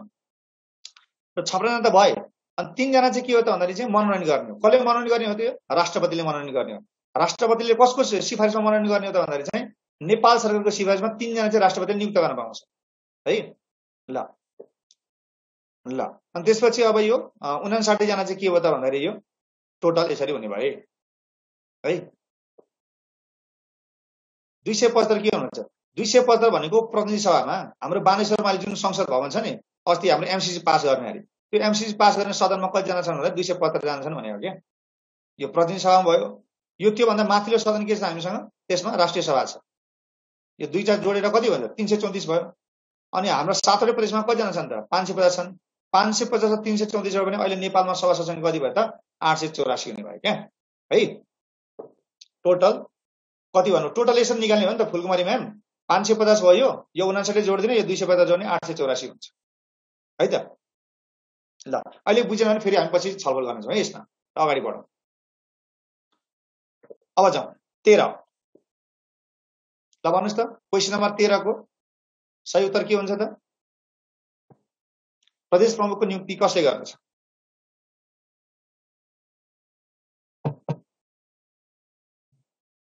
ख। ल ल ल साथीहरू, सरम्यामहरू, ल फटाफट क ख क ख आए। एकरूपता देखिन है। एकरूपता देखिन भनेपछि पढाइको दायरा पुगेको छैन। यसरी बुझ्नुपर्छ। राष्ट्रपति राष्ट्रपति एक्ज्याक्टली त्यहाँ क भनेर लेख्नुपर्छ त, क गलत हो। अब मेरो कुरा सुन्नुहोस् है। अब मेरो कुरा सुन्नुहोस्। केही सरम्यामहरूको क क क भन्ने आइरहेछ। क क क भन्ने गलत। यसको सही उत्तर के हो त भन्नुहुन्छ भने ख राष्ट्रपति। प्रदेश प्रमुखको नियुक्ति कसले गर्छ भन्दाखेरि राष्ट्रपतिले गर्छ। र दुईटा कुरा लेख्नुहोस् यहाँ। यो त यसको एन्सर भयो। तर यहाँ नेपाल सरकार जुन भनेछ नि प्रदेश प्रमुखको सिफारिस, यो नियुक्तिको ठाउँमा सिफारिस कसले गर्छ भनेर सोध्यो भने सिफारिस चाहिँ कसले गर्छ? नेपाल सरकारले गर्छ। सिफारिस नेपाल सरकार, र नेपाल सरकारको सिफारिसमा राष्ट्रपतिले के नियुक्त गर्छ? प्रदेश प्रमुख है। हो एक्ज्याक्टली तुलसी म्यामले सही कुरा भन्नुभयो। नेपाल सरकारको सिफारिस, राष्ट्रपतिको नियुक्ति। अब राष्ट्रपति हाम्रो लागि यसैको लागि त राष्ट्रपति संवैधानिक प्रमुख हो। राष्ट्रपतिले के गर्न पाएन। त्यसकारणले प्रदेश प्रमुखको सिफारिसमा राष्ट्रपतिले के गर्ने हो त? नियुक्ति गर्ने हो है त। अब थोरै म प्रदेश प्रमुखको बारेमा यहाँलाई म जानकारी गराइहाल्छु। ल ध्यान दिएर सुन्नुहोस् है त। मैले के भने त भन्दाखेरि चाहिँ प्रदेश प्रमुखको व्यवस्था भनेको हाम्रो संविधानको धारा 163 मा छ। त्यहाँसम्म कुन धारामा छ भन्ने नसोध्ला। तर तपाईँले के बुझ्नु पर्यो भन्दाखेरि चाहिँ प्रदेश प्रमुख भने त टाइटल लेख्नुहोस् न माथि। म 2-3 वटा शब्द भन्छु अनि त्यसलाई ट्याक्क तपाईँले टिपोट गर्नुहोस्, पुगिहाल्छ त्यति भएपछि। ल अब प्रदेश प्रमुख सम्बन्धी व्यवस्था हाम्रो धारा 163 मा छ है। अब त्यहाँ के भन्छ भने प्रदेश प्रमुख कसले सिफारिस गर्छ? नेपाल सरकारको सिफारिसमा राष्ट्रपतिले नियुक्त गर्ने। यति कुरा भइहाल्यो। कति वर्ष लागि लेख्नुहोस् भने 5 वर्ष भनेर। 5 वर्ष प्रदेश प्रमुखको कार्यकाल कति वर्षको हुन्छ त? एक कार्यकाल 5 वर्ष। ब्र्याकेटमा लेख्नुहोस् एउटा प्रदेशभित्र, एक प्रदेशभित्र। अर्थात् म कुनै प्रदेशको प्रदेश प्रमुख छु भने म त्यो प्रदेशमा 5 वर्ष मात्रै राष्ट्रपति हुन सक्छु, के अरे प्रदेश प्रमुख हुन सक्छु। तर 5 वर्ष भन्दा बढी एउटा म प्रदेशमा प्रदेश प्रमुख हुन सक्दिनँ। तर के हो त भन्दाखेरि जस्तै म मानौँ प्रदेश नम्बर 1 को अहिले म प्रदेश प्रमुख छु। मेरो कार्यकाल यो महिनामा सकिँदैछ, म सिद्धिएँ अब 5 वर्षपछि। तर मैले गएर फेरि भोलि गएर के त 2 नम्बर प्रदेश, 3 नम्बर प्रदेश, 4, 5, 6, 7 मा गएर फेरि पनि म प्रदेश प्रमुख बन्न सक्छु। यसको अर्थ के हो त? हरेक प्रदेशमा गएर चाहिँ प्रदेश प्रमुख हुन पाइयो, तर एउटा प्रदेशमा चाहिँ 5 वर्ष भन्दा बढी प्रदेश प्रमुख हुन पाइएन। यही कुरा हो। र अर्को प्रदेश प्रमुख हुनलाई न्यूनतम कति वर्ष उमेर हुनुपर्छ भन्दाखेरि 35 वर्ष पुरा भएको हुनुपर्छ। यति जाने पुग्छ यहाँ है त। 35 वर्ष नेपालमा प्रदेश प्रमुख हुनलाई चाहिँ न्यूनतम उमेर कति वर्ष त भन्दाखेरि क्यान्डिडेट हुनलाई 35 वर्ष। र अर्को कुरा योलाई हटाउने कसरी भन्दाखेरि जसले नियुक्त गर्छ त्यसैले हटाउँछ। कसले हटाउन सक्छ? राष्ट्रपति। कसले सिफारिस गर्छ हटाउन लागि? नेपाल सरकार। जस्तै अब म प्रदेश प्रमुख छु, भोलि अब अर्को सरकार आयो, मलाई त्यो सरकारले तुरुन्त हटाउन सक्छ। त्यो सरकारले सिफारिस गर्छ, राष्ट्रपतिले हटाइदिन्छ। फेरि अर्को सरकार नयाँ प्रदेश प्रमुख यसले सिफारिस गर्छ, यसले नियुक्त गर्छ। यो के होइन, यो झोले पद हो। यो प्रदेश प्रमुख भनेको नेपालमा कामै छैन यसको। यो भने चाहिँ दलका कार्यकर्ता भर्ना गर्ने ठाउँ। सुन्नु भएको छ होला नि त, हाम्रा पहिला लुम्बिनी प्रदेशमा भएका प्रदेश प्रमुख धर्मनाथ यादव, उनी जेलमा केपी ओली जेलमा हुँदैन उनलाई तेल लगाइदिन्थ्यो अरे खुट्टामा। अहिले हाम्रो यता बागमती प्रदेशमा भएका प्रदेश प्रमुख माधव नेपाल प्रधानमन्त्री हुनुहुन्का स्वकीय सचिव हुन्, जो पनि हुन पायो क्या। मैले पनि गरेर चापलुसी गरेँ भने तर म 35 वर्ष पुरा भएको छैन। 35 वर्ष पुरा भएको जोसुकै गरे पनि प्रदेश प्रमुख हुन सक्छ। कति वर्ष लागि अरे? 5 वर्ष लागि है। मलाई त्यो रातो ज्याकेट दिनु भन्थ्यो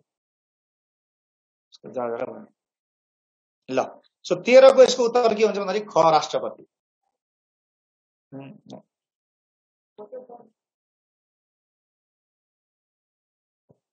ल अब प्रश्न नम्बर 14 मा जाउँ त। राष्ट्रपतिले राष्ट्रिय मानवाधिकार आयोगको अध्यक्षको नियुक्ति कसको सिफारिसमा गर्दछ? अब यसमा मैले 2-3 कुराहरु यहाँलाई जोड्नु पर्ने हुन्छ है। ल त प्रश्न नम्बर 14 को उत्तर पाउँ त सरनामहरु। ख ख ख ख ख भन्नुभएको छ। ख ख ख। अब हाम्रो यो प्रश्न महत्त्वपूर्ण छ है। यसको आन्तरिकता महत्त्वपूर्ण छ।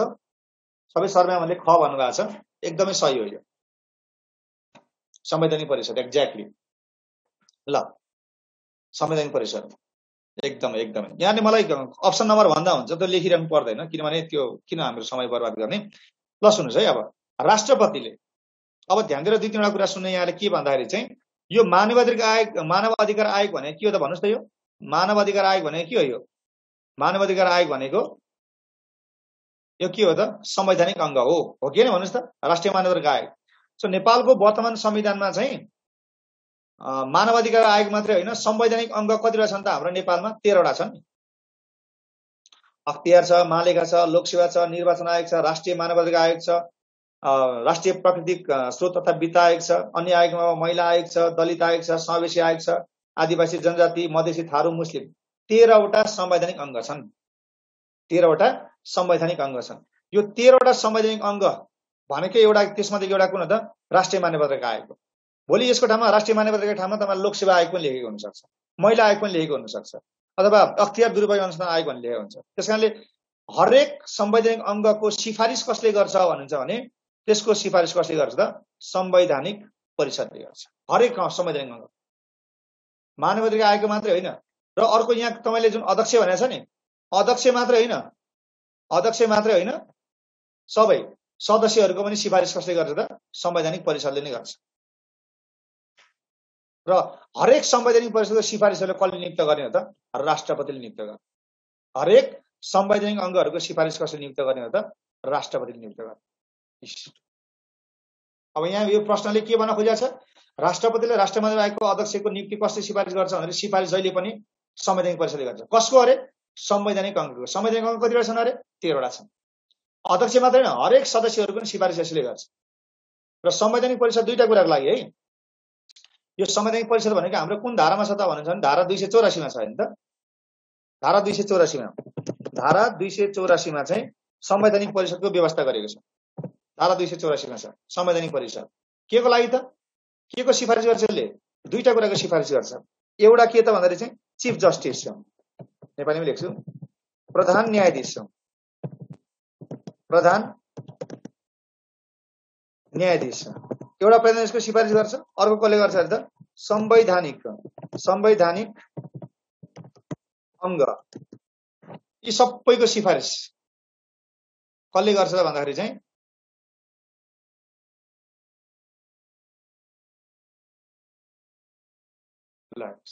प्रधान न्यायाधीश छ नि। नेपालको प्रधान न्यायाधीशको सिफारिस कसले गर्छ? यही खले गर्छ, संवैधानिक परिषदले गर्छ। संवैधानिक अंग कतिवटा छन् अरे हामीसँग अहिले? 13 वटा छन्। यी 13 वटै संवैधानिक अंगको अध्यक्ष र सदस्यहरूको सबैको सिफारिस कसले गर्छ? संवैधानिक परिषदले गर्छ। र संवैधानिक परिषदको व्यवस्था कहाँ छ अरे? धारा 284 मा छ।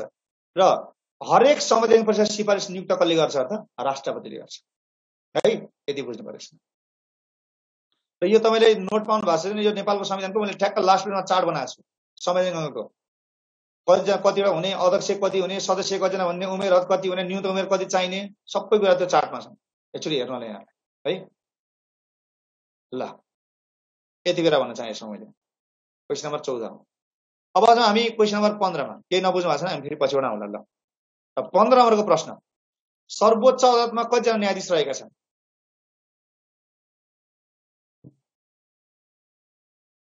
प्रश्न नम्बर 15 को मलाई फिडब्याक पाउँ त। प्रश्न नम्बर 15 को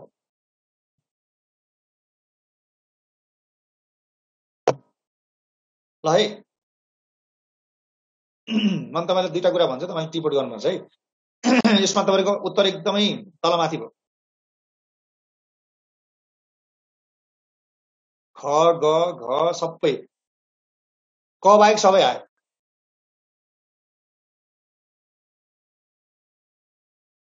ल अब हेरौँ त।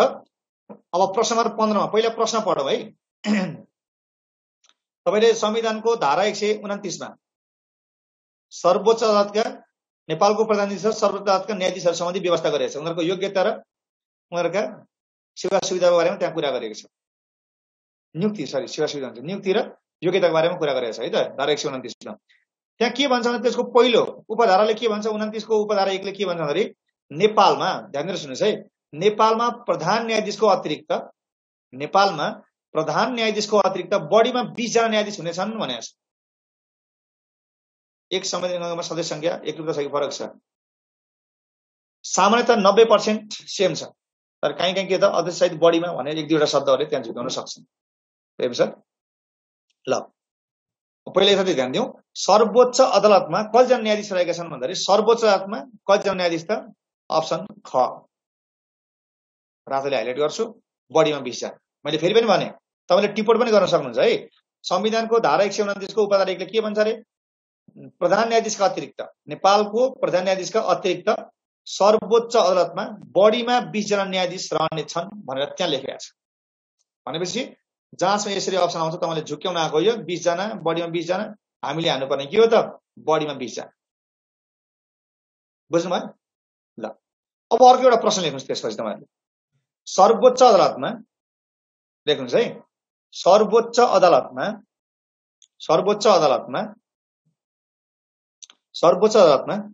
बढीमा कतिजना न्यायाधीश रहेका छन्? सर्वोच्च अदालतमा बढीमा कतिजना न्यायाधीश रहेका छन्? त मेरो प्रश्नको उत्तर दिउँदा सरम्यामहरु, सर्वोच्च अदालतमा यहाँ कतिजना मात्रै भनेको छैन। मेरो प्रश्न, सर्वोच्च अदालतमा बढीमा कतिजना न्यायाधीश रहेका छन्?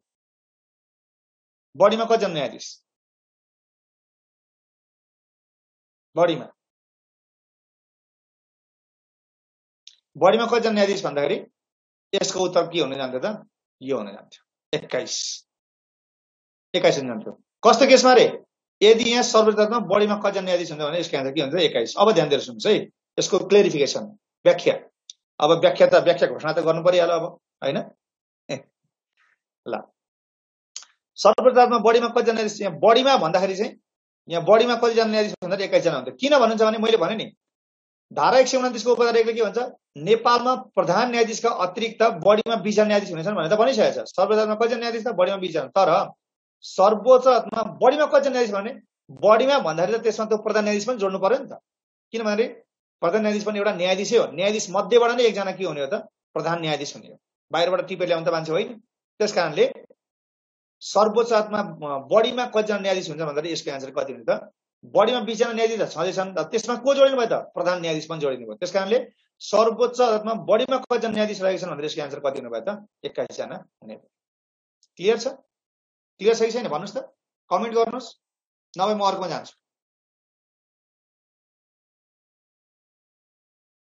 ओके, यस भन्नुहुन्छ है त। अब चाहिँ हामी प्रश्न नम्बर 16 मा जाउँ। अब नबिगार्नुस् है, त्यो क्वेशन आयो भने। ल नेपालमा राष्ट्रपतिको पदावधि कति वर्षको रहेको हुन्छ? ल भन्नुस् त। प्रश्न नम्बर 16 को उत्तर क ख ग मा दिँदा हुन्छ है। यहाँले त्यो पुरा मिति लेख्नु जरुरी छैन, बुझेपछि भइहाल्यो। क क क भन्नु छ। क क क ल क ठीक छ, एकदम 100%। यसमा कति हुन्छ? 5 वर्ष हुन्छ। ल अब यसको व्याख्या सुन्नुस् है, केही थप कुराहरु। जस्तै मैले यहाँ प्रश्नले के भनेको छ, नेपालमा राष्ट्रपतिको पदावधि कति वर्षको रहेको हुन्छ भनेको छ नि। 5 वर्ष सही हो। तर नेपालमा राष्ट्रपतिको पदावधि बढीमा कति भन्ने सोध्यो भने, यदि यहाँ प्रश्नमा बढीमा कति भन्यो भने चाहिँ बढीमा कति वर्ष हुन्छ? यहाँ बढीमा सोध्यो भने कमेन्ट गर्नुस् त। बढीमा कति वर्ष भन्यो भने 10 एक्ज्याक्टली। यो बढीमा भन्यो भने चाहिँ 10 हुन्छ है। हो, तर केही नभनिकन आयो भने कति वर्षको हुन्छ भनेर सिधै क्वेसन आयो भने 5 वर्ष हुन्छ। त बढीमा कति वर्षको आयो भने के हुन्छ त 10 वर्ष हुन्छ। किन भन्नुस् त? हो, किनभने एउटा व्यक्तिको बढीमा कति कार्यकाल राष्ट्रपति हुन सक्छ त? 2 कार्यकाल राष्ट्रपति हुन सक्छ। एक कार्यकाल भनेको 5 वर्ष, अनि बढीमा 2 पढ्यो भनेपछि कति वर्ष भयो त? 10 वर्ष भयो हैन त? 2 कार्यकाल बढीमा 10 वर्ष। यहाँ क्वेसनले बढी भनेमा सोधेमा मात्र तपाईले 10 हान्यो, नभए छेत्तिकै आयो भने कति वर्ष त? 5 वर्ष है त? ल बुझ्नुभयो नि? ल ठीक छ। म तपाईलाई एउटा क्वेसन सोध्न चाहे मैले यसैमा, राष्ट्रपतिले शपथ को सामु लिन्छ? राष्ट्रपतिले शपथ को सामु लिन्छ भन्नुस् त? राष्ट्रपतिले शपथ को सामु लिन्छ?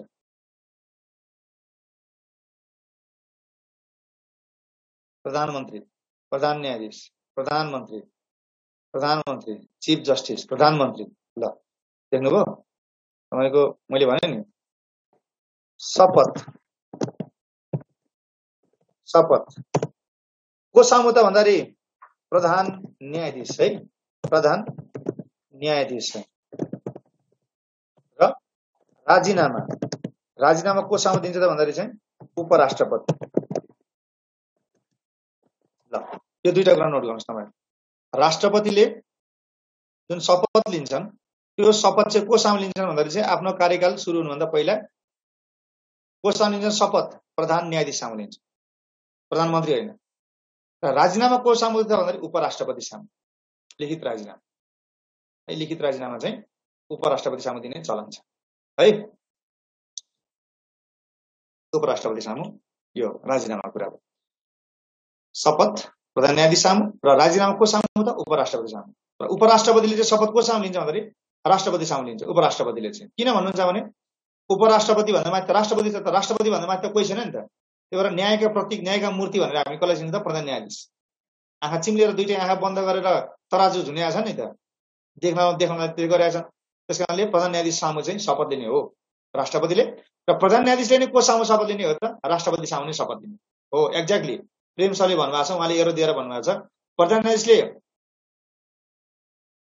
न्यायाधीशले राष्ट्रपति सामु होइन, र राष्ट्रपतिले प्रधान न्यायाधीश सामु शपथ लिने।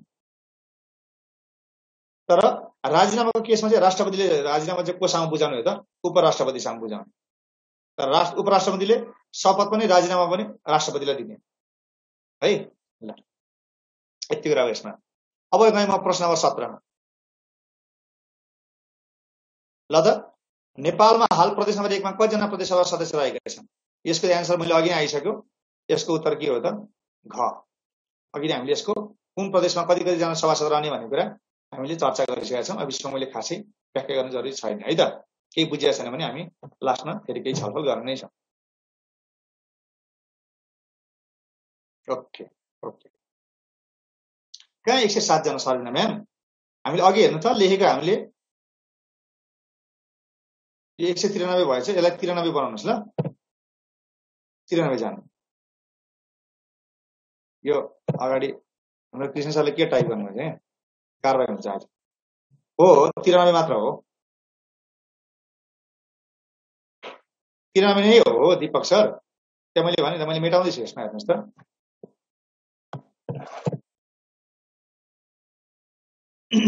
केशव सर म बुझाउँछु है त। अन्तिममा म फेरि बुझाउँछु कसरी प्रदेशमा सभासद जोडेर त्यसरी भयो भने म फेरि बुझाउँछु।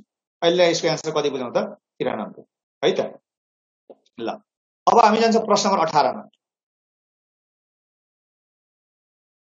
ल प्रश्न नम्बर 18 संवैधानिक परिषदमा अध्याय मध्ये को सदस्य रहँदैन? यो महत्त्वपूर्ण छ है। संवैधानिक परिषद महत्त्वपूर्ण छ है परिषदहरु मध्ये। ल भन्नुस् त। प्रश्न नम्बर 18 को मलाई उत्तर चाहियो। सीधा पोखरेल म्यानुअल छ। क ख ग ख ख एकरूपता भएन नि त। क ख यसमा पनि अलिकति यहाँहरुको सिकाइको दायरा अलिकति पुगेन कि जस्तो लाग्यो मलाई। र अनि जहाँसम्म अब आधारभूतको कुरा छ, आधारभूत हामीले चाहिँदैन कि भन्ने कुरा चाहिन्छ है। किनभने यी पदहरु भनेको हाम्रो प्रशासकीय पदहरुसँग जोडेका व्यवस्था हुन्। यी इतिहासका कुरा हुन्, यी समसामयिक कुरा हुन्, घटनाक्रमका कुरा हुन्। ल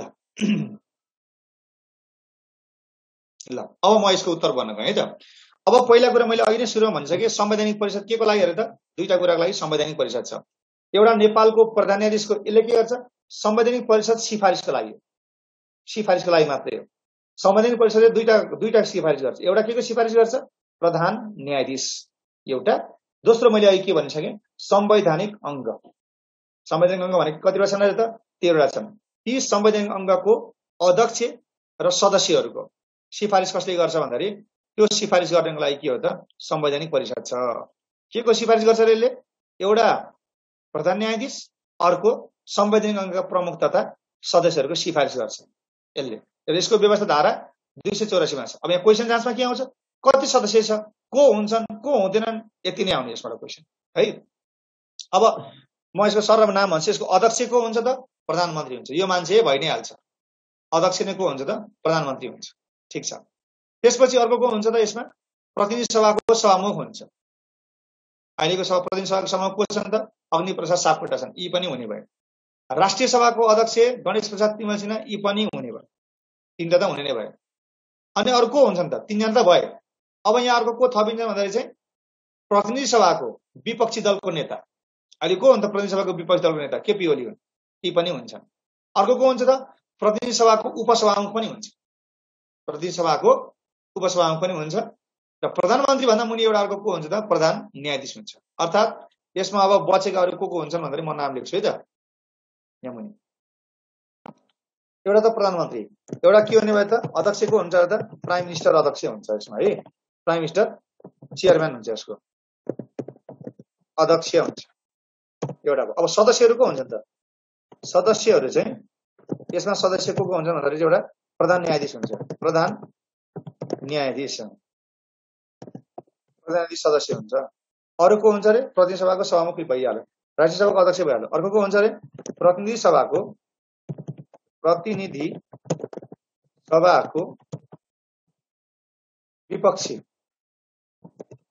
विपक्षी दलको नेता हुन्छ। त्यो भनेको अहिले को हुन्छ? केपी ओली। र अर्को को हुन्छ अरे त? प्रतिनिधि सभाको उपसभामुख हुन्छ है। ल हेर्नुहोस् के हुन्छ?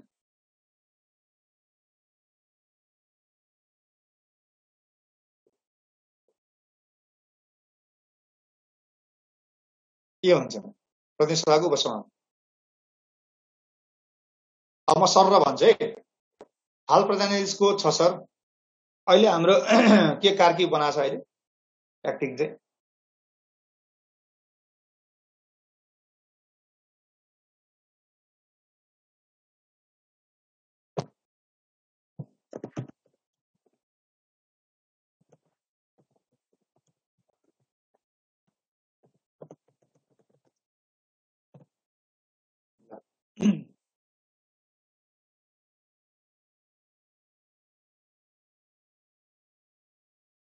अहिलेको दीपक कुमार कार्की हुन्छ है। अब म भन्दैछु सुन्नुहोस् है, ध्यान दिएर सुन्नुहोस्। म त्यसपछि कति सदस्य हुन्छ म भनिहाल्छु नि। ल पहिला संवैधानिक परिषदको व्यवस्था धारा 284 मा छ। अध्यक्षता कसले गर्छ अरे? प्रधानमन्त्रीले अध्यक्षता गर्छ, एकजना भइहाल्यो होइन। अब सदस्यहरू को हुन्छन् त? प्रधान न्यायाधीश हुन्छन्। प्रधान न्यायाधीश दुईजना भयो। प्रधान न्यायाधीश पछि अर्को को छ त? प्रतिनिधि सभाको सभामुख, 3 जना भयो। राष्ट्रिय सभाको अध्यक्ष 4 जना भयो। प्रतिनिधि सभाको विपक्षी दलको नेता 5 जना भयो। र प्रतिनिधि सभाको उपसभामुख कतिजना भयो त? 6 जना भयो। हो 6 सदस्य हुन्छ यो। 6 सदस्य कोही सदस्य 6 सदस्य हुन्छ। र यसको अध्यक्षता कसले गर्छ? प्रधानमन्त्रीले गर्छ। अब एउटा ध्यान दिएर एकदमै तपाईले कान खोलेर ध्यानतिर नभड्काइकन मलाई मेरो एउटा भनाइ सुन्नुहोस्। अब भोलिको दिनमा आज त हाम्रो अहिलेको दीपक कुमार कार्की भने त काम चलाउ प्रधान न्यायाधीश मात्रै हुन् नि त। अब फुल टाइम प्रधान न्यायाधीश नियुक्त गर्नु पर्यो भने अहिले प्रधान न्यायाधीश पद त खाली हुन्छ हुँदैन त? हुन्छ नि। हो यो जब प्रधान न्यायाधीश पद खाली हुन्छ नि, प्रधान न्यायाधीशको ठाउँमा चाहिँ अब को आउँछ त? संघीय कानून तथा न्याय मन्त्री चाहिँ के आउँछ भन्दाखेरि चाहिँ यो प्रधान न्यायाधीशको चाहिँ पद त्यहाँ हामीलाई खाली भएको बेलामा संघीय कानून तथा न्याय मन्त्री सदस्य हुन्छ यतिखेर चाहिँ है त्यसमा है। ल यसमा नहुने कुन हो त भन्दाखेरि चाहिँ यो नहुने भयो, 18 नहुने है त। को रहँदैन भन्दाखेरि नेपाल सरकार मुख्य सचिव र मुख्य सचिव यसमा को हुन्छ त? सदस्य सचिव मात्रै हुन्छ। है। ल ल अब राष्ट्रिय सुरक्षा परिषदमा कतिजना सदस्य रहेका छन् ल भन्नुहोस् त। राष्ट्रिय सुरक्षा परिषदमा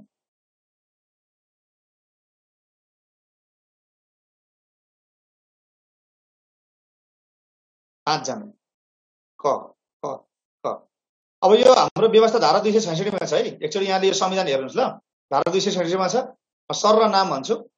एउटा त प्रधानमन्त्री हुन्छ, हामी ठ्याक्कै संख्या मात्रै गन्छौँ यहाँ। एउटा प्रधानमन्त्री हुन्छ, अर्को को हुन्छ अध्यक्ष प्रधानमन्त्री हुन्छ। अब सदस्यहरू को हुन्छ, एउटा रक्षा मन्त्री, गृह मन्त्री, परराष्ट्र मन्त्री, अर्थ मन्त्री, 5 जना भइसके। अनि एउटा नेपाल सरकारको मुख्य सचिव 6 जना र नेपाली सेनाको प्रधान सेनापति 7 जना। यसको उत्तर कति जना हुन्छ त यहाँ? 7 हुन्छ है। 7 जना हुन्छ यसमा। अप्सन ग हुन्छ। ल अब हामी जाउँ अर्कोमा। प्रश्न नम्बर 20 मा जाउँ हामी। 20 मा के छ त? ल अब यो महत्त्वपूर्ण छ है। अब मौलिक हकका केही कुराहरू अब हामी गर्छौं यसमा। धारा 31 मा कुन मौलिक हकको व्यवस्था गरिएको छ? ल यो यहाँबाट महत्त्वपूर्ण छ है। अब यसमा अब मैले केही तपाईलाई भनिराख्नु जरुरी भएन। धारा 31 मा के छ त? शिक्षा सम्बन्धी हकको छ। मौलिक हक यहाँले कसरी याद गर्नुहुन्छ गर्नुहुन्छ है। प्रश्न आउँछ है, 100% आउँछ। पछि थक्थक होला कुन धारामा कुन मौलिक हक छ याद गर्नुस्। र त्यसपछि हाम्रो शिक्षक सेवा आयोगमा यो महत्त्वपूर्ण नहुने भने त प्रश्नै भयो है त। धारा 20। अब धारा 21 मा जाउँ। प्रश्न नम्बर 21 मा जाउँ। ल भन्नुस्। यो झनै महत्त्वपूर्ण धारा हो, महत्त्वपूर्ण प्रश्न हो। नेपालमा मौलिक हक हनन भएमा कुन धारा आकर्षित हुन्छ? ल भन्नुस् त। प्रश्न नम्बर 21। प्रश्न नम्बर 21 को कुन चाहिँ हुन्छ? अप्सन भन्नुस् मलाई छिटो छिटो। ग भन्नुभएको छ। ग ग घ ग घ भन्नुभएको छ। सदस्य सचिव सदस्य हुँदैन है। कन्फ्युजन नहुनुस्। सदस्य सचिव सदस्य हुँदैन है त। ओके। ग घ ग घ भन्नुभएको छ। यहाँ तपाईको यसको एन्सर के हुन्छ त? धारा 46। अब सुन्नुस्, थोरै कुरा गर्छु यसमा। तपाईलाई दुई तीन तरिकाले यसमा क्वेशन सोधिन सक्छ है। यो धारा आकर्षित हुन्छ। जस्तै अब यो क्वेशन कसरी आउन सक्छ भन्दाखेरि नेपालको वर्तमान संविधानमा कतिवटा मौलिक हक छन् त? 31 वटा छन्। यो हामीले थाहा छँदै छ है। यदि थाहा छैन भने यहाँले जानकारी लिनुस्। नेपालको वर्तमान संविधानमा कतिवटा मौलिक हक त? 31 वटा मौलिक हक छन्। धारा 16 देखि 46 सम्म छ। 31 वटा मौलिक हक छन्। र थप भएका मौलिक हकहरू कतिवटा हुन् त भन्दाखेरि चाहिँ थप भएका मौलिक हकहरू 10 वटा हुन्। संख्यात्मक दृष्टिकोणले हेर्दाखेरि यो संविधानमा थप भएका मौलिक हकहरू कतिवटा हुन् त? 10 वटा हुन्। पहिले 21 वटा थिए, अहिले 31 वटा भयो। र यी मध्ये सबैभन्दा महत्त्वपूर्ण मौलिक हक कुन हो भनेर सोध्छ भने हामीले के भने त? धारा 46 भन्ने। धारा 46। धारा 46 मा के को व्यवस्था गरिएको छ त भन्दाखेरि चाहिँ हामीसँग धारा 46 मा के छ? संवैधानिक उपचारको हक छ। उपचारको हक यो छ हामीसँग। संवैधानिक उपचारको हक छ। कहाँ त भन्दाखेरि धारा 46 मा छ। यो किन महत्त्वपूर्ण भयो भन्दाखेरि तपाईले जाँचमा किन यो महत्त्वपूर्ण? नेपालको संविधानमा सबैभन्दा महत्त्वपूर्ण हक कुन हो भन्दाखेरि यही हो। जुनसुकै अवस्थामा खारेज नहुने हक कुन हो त भन्दाखेरि संवैधानिक उपचारको हक धारा 46 मा छ है। संवैधानिक उपचारको हकले के भन्छ त? हाम्रा जुन ती 31 वटा मौलिक हक छन्, 31 मा त अब यो एउटा त यो भइहाल्यो। जुन 30 वटा मौलिक हक छन्, यदि ती मौलिक हकहरू हनन भएमा हामीले मुद्दा कहाँ हाल्ने हो त? अदालतमा मुद्दा हाल्ने हो नि। र अदालतले के गर्छ त? यी मौलिक हकको कार्यान्वयनको लागि आदेश जारी गर्छ। र त्यो भनेको के हो त? हामीले संवैधानिक उपचार पायौं। जस्तै हाम्रो खाद्य सम्बन्धी हक छैन, भोलि खाना पाएनौं, मुद्दा कहाँ हाल्ने हो त? अदालतमा हाल्यो। र अदालतले हामीले के दिन्छ त? न्याय दिन्छ। त्यो भने के हो त? संवैधानिक उपचार हो। त्यसकारणले सबैभन्दा महत्त्वपूर्ण मौलिक हक कुन हो भन्दा नि यही धारा 46 हो। र जुनसुकै मौलिक हक हनन भएमा नि हामीले के पाउने व्यवस्था छ? संवैधानिक उपचार पाउने व्यवस्था छ। र यसको व्यवस्था कहाँ छ? धारा 46 मा छ। कुन धारा आकर्षित हुन्छ भने धारा 46। धारा 46 भनेको के हो त? संवैधानिक उपचारको हक हो। त्यो भनेको मौलिक हक हनन भयो भने हामीले मुद्दा हाल्ने हो। र मुद्दा हालेपछि अदालतले हामीलाई न्याय दिन्छ। त्यो भनेको संवैधानिक उपचार हो है त। यसको उत्तर के हुन्छ त? 21 को के हुन्छ त? ग हुन्छ। बुझ्नुभयो? क्लियर छ? ल अब आउँ जाउँ प्रश्न नम्बर 22 मा जाउँ। प्रश्न नम्बर 22। ल अब प्रश्न नम्बर 22 को नेपालको वर्तमान संविधानमा कुन मौलिक हकमा संशोधन गरिएको छ? ल भन्नुस्। यो झनै महत्त्वपूर्ण प्रश्न। मौलिक हकबाट जति पनि प्रश्न आउन सक्ने बाटोहरू छ मैले सबै यसमा समावेश गरेको छु। क क क एकदम है यो प्रश्न मैले सम्भावना देखेको प्रश्न है एउटा यो धारा 42 एक्ज्याक्टली यसको उत्तर के हो त धारा 42 ठीक छ ल अब सुन्नुस् थोरै यसको म व्याख्या पनि गरिहाल्छु र सबैको एकरूपता छ यसमा सबैको एकरूपता छ यहाँहरु सबैलाई धन्यवाद सबैको उत्तर छ सही छ यसमा अब धारा 42 मा के छ भन्दाखेरि हाम्रो सामाजिक न्याय सम्बन्धी हक छ हेर्नुस् है प्रश्न कसरी सोध्छन् त्यो हामीले ध्यान दिएर सुन्नु पर्यो यहाँ हाम्रो के को व्यवस्था छ त सामाजिक न्याय कुन छ त सामाजिक न्याय सम्बन्धी हक छ सामाजिक न्याय हैन धारा 42 मा चाहिँ सामाजिक न्याय सम्बन्धी हक छ सामाजिक न्याय ल सामाजिक न्याय सम्बन्धी हक छ अब यो सामाजिक न्याय सम्बन्धी हक भनेको कहाँ छ भनेर सोच्छ भने धारा 42 मा छ दुई तीनवटा तरिकाले है एउटा पहिलो प्रश्न त नेपालको वर्तमान संविधानको कुन मौलिक हकमा संशोधन आएछ भने कुन मौलिक हकमा भनेको यहाँ कुन धारामा भन्नुपर्ने कुन मौलिक हकमा भएछ है कुन मौलिक हकमा भनेर सोच्छ भने हाम्रो के हो त सामाजिक न्याय सम्बन्धी हक टिप्पणी गर्नुस् कुन मौलिक हकमा सामाजिक न्याय सम्बन्धी हक कुन धारामा धारा 42 मा अर्थात धारा 42 मा के छ सामाजिक न्याय सम्बन्धी हक छ भोलि हामीलाई क्वेशन कुन मौलिक हकमा संशोधन आएको छ भनेर सोध्यो भने सामाजिक न्याय सम्बन्धी हकमा संशोधन आएको छ र सामाजिक न्याय सम्बन्धी हक कुन धारामा छ भन्दाखेरि धारा 42 मा छ यति कुरा नबिर्सि यो हकमा चाहिँ धारा 42 को सामाजिक न्याय सम्बन्धी हकमा संशोधन आएको छ एउटा मात्रै मौलिक हकमा संशोधन आएको छ त्यो भनेको धारा 42 हो सामाजिक न्याय सम्बन्धी हकमा है सो कुन मौलिक हकमा सामाजिक न्यायमा कुन धारामा छ यो व्यवस्था धारा 42 मा छ अथवा भोलि कुन मध्ये कुन चाहिँ धारामा संशोधन गरेको भनेर धारा 42 43 44 45 46 राखिदिन सक्छ क्या सो धारा 42 मा संशोधन गरेको कुरा चाहिँ नबिर्सिनु पहिलो संशोधन यसैमा भएको है त क्लियर छ ल अब प्रश्न नम्बर 23 मा जाउँ ल यो क्वेशन हाम्रो मोडल क्वेशनमा छ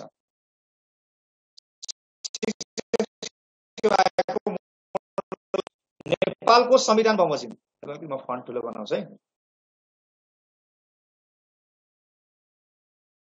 ल अब देखिन्छ नेपालको संविधान बमोजिम देहाय मध्ये कुन चाहिँ सही छ ल यो क्वेशन मोडलमा छ है यसको सही उत्तर के हो त भन्नुहुन्छ भने यो ल यही हो हाम्रो मोडल क्वेशनमा तपाईले हेर्नु भएको छ हैन यसको आन्सर के हो त 23 को ख 23 को ख ल यो भने के हो त नेपालको वर्तमान संविधानमा मौलिक हक कतिवटा हुन् त 31 वटा हुन् ठीक छ अनि अब शिक्षा सम्बन्धी हक हाम्रो कुन धारामा छ त धारा 31 मै छ नि अघि नै हामीले उता लेखिसक्यौं हामीले र धारा 31 ले हाम्रो त्यहाँ कतिवटा प्रावधान आएको छ शिक्षा सम्बन्धी प्रावधान 5 वटा राखेको छ त्यो के राखेको छ पछाडीको स्लाइडमा मैले बनाएको छु म यहाँलाई भनिहाल्छु धारा 31 मा शिक्षा सम्बन्धी हक छ र त्यसका प्रावधान अथवा उपधारा कतिवटा छन् त 5 वटा प्रावधान छन् त्यसमा भन्न खोजेको यो ठीक छ यसमा अरु गलत छन् यो हाम्रो मोडल क्वेशनमा हो त्यो कुरा यसलाई ध्यान दिनु हो शिक्षा सम्बन्धी हकमा विशेष तपाईको ध्यान दिनुहुन्छ पर्छ ल यसमा म अगाडि बढे अब यसलाई म ठ्याक्क म तपाईलाई फेरि आइ नै हाल्छु है त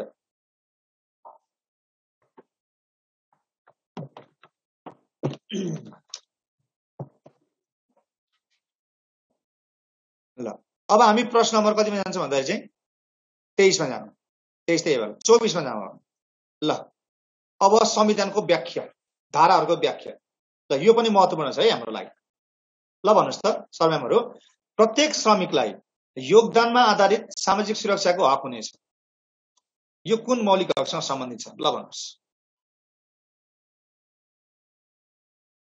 रामचन्द्र पौडेल सल्युसन हुन्छ 5 भने त्यो 5 भनेको त्यसका प्रावधान हुन् उपधारा 1 उपधारा 2 उपधारा 3 उपधारा 4 उपधारा 5 मा फरक प्रावधान छ नि त 5 वटा उपधारामा त्यो भन्न खोजेको म यसमा आउँछु सर ल भन्नुस् त प्रत्येक श्रमिकलाई योगदानमा आधारित सामाजिक सुरक्षाको हक हुनेछ त्यो कुन धारा आकर्षित भयो यसमा धारा 24 मा के रे क्वेशन नम्बर प्रश्न नम्बर 24 मा ल त क क क सी ग ग हैन त यो भने के भन्दा त संविधानको धाराहरुको व्याख्या हैन त यो हो नि त क पनि आयो यसको उत्तर मैले सुरुमा यहाँलाई जानकारी गराएँ यसको उत्तर के हुन्छ भन्दाखेरि चाहिँ श्रम सम्बन्धी हक हुन्छ यसको उत्तर तपाईले त्यहाँ राइट डाउन त पहिला श्रम सम्बन्धी हक प्रत्येक श्रमिकलाई योगदानमा आधारित सामाजिक सुरक्षाको हक हुनेछ यो कुन मौलिक हकसँग सम्बन्धित छ भन्दाखेरि श्रम सम्बन्धी हक छ र के भन्छ त हाम्रो क्वेशन नम्बर 24 को प्रत्येक श्रमिकलाई उचित पारिश्रमिक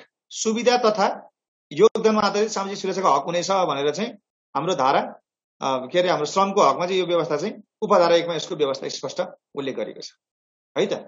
ल यो यसको आन्सर। अब हेर्नु त अरूमा झुक्यो नि। ल सामाजिक सुरक्षा पनि छ हामीसँग त संविधानमा, रोजगार पनि छ, योगदानमा आधारित भने त्यो अब श्रम भनेपछि त के अरे रोजगार पनि हुन सक्छ, अब त्यो शोषण नगर्नलाई पनि हुन सक्छ भन्ने कुरा आउँछ। त्यो यस्तोले चाहिँ जहाँसम्म झुकाइदिन्छ। यसको उत्तर हुन्छ ग। अब जाउँ 25। यो झनै महत्त्वपूर्ण प्रश्न हो।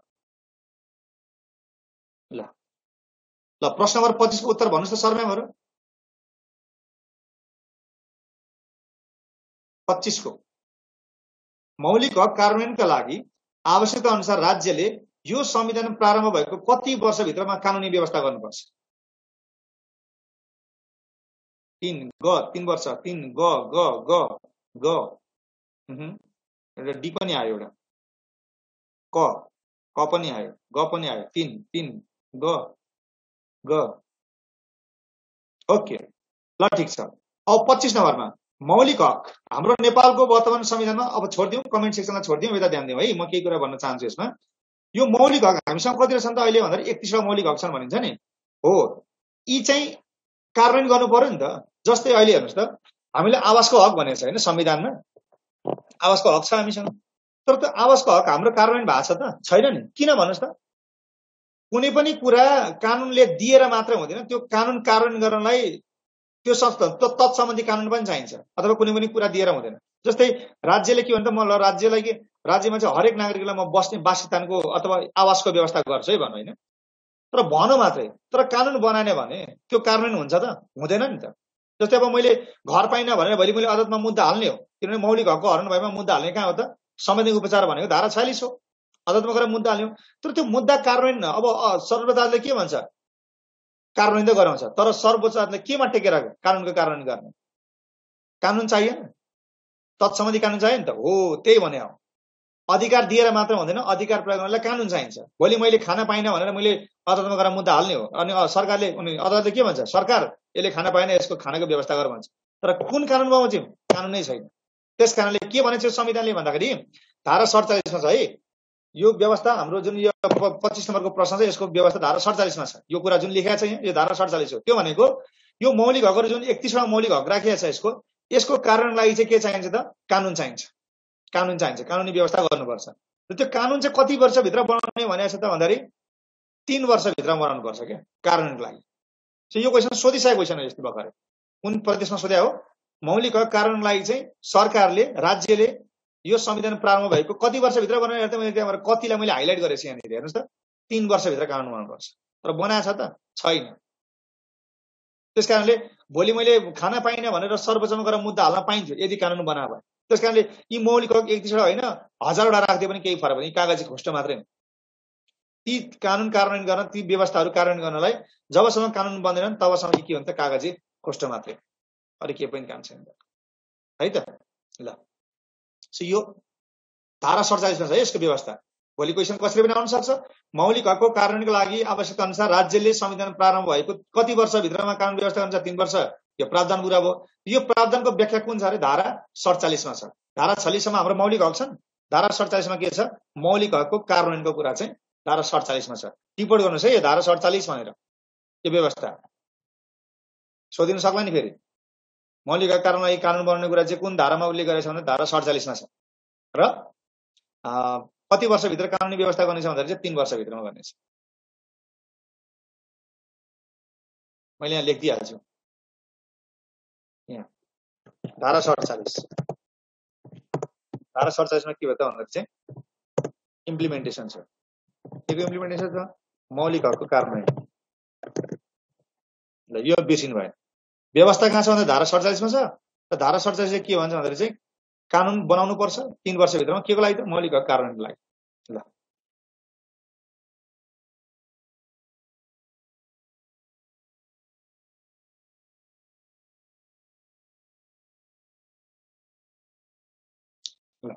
धारा 25 के अरे 25 नम्बर भयो।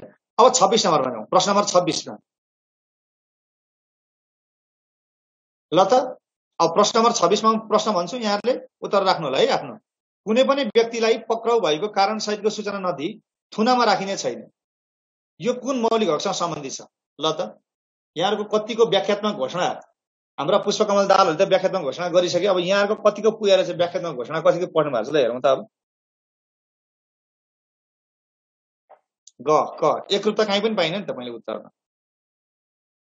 ल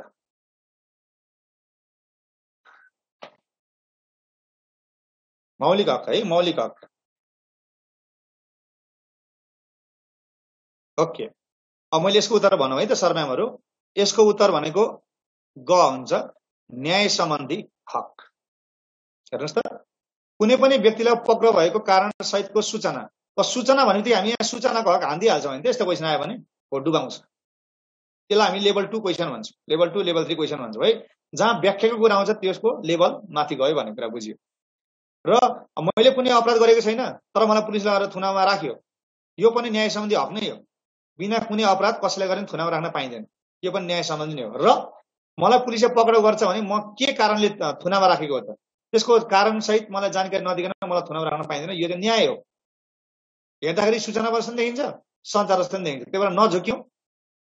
कुनै पनि व्यक्तिलाई पक्राउ भएको कारण सहितको सूचना नदिई थुनामा राख्ने छैन, यो कुन हक हो त? न्याय सम्बन्धी। र अर्को के अरे त, कानुनले तोके भन्दा बढी सजाय पनि दिन पाइँदैन र कानुन विपरीत कार्य गरेको बाहेक कसैलाई पनि नजरबन्द के अरे थुनामा राख्न पाइने छैन। त्यो भनेको न्याय सम्बन्धी हक है। धारा 20 हो यो, न्याय सम्बन्धी हक। ठीक छ। अब त्यहाँ अघि नै सुरुमा कमेन्ट आयो, सूचना नदिकन सूचनाको हक गलत हो नि। अब प्रश्न नम्बर 27 मा जाउँ। हो, अब मैले तपाईलाई जोड्न खोजेको मुख्य यही विषय हो। ल भन्नुस् त, तल दिएका मध्ये कुन विषयको व्याख्या गलत छ? त पढ्नुस् है। पहिला प्रश्न, प्रत्येक नागरिकलाई राज्यबाट आधारभूत तहसम्मको शिक्षा अनिवार्य र निशुल्क पाउने हक हुनेछ। खमा छ, राजकीय सत्ता र सार्वभौम सत्ता नेपाली जनतामा निहित रहेको छ।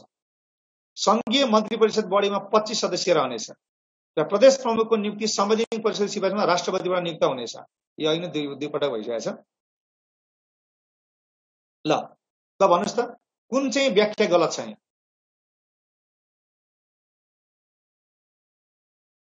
घ घ घ ग पनि आछ है। सी क पनि आछ।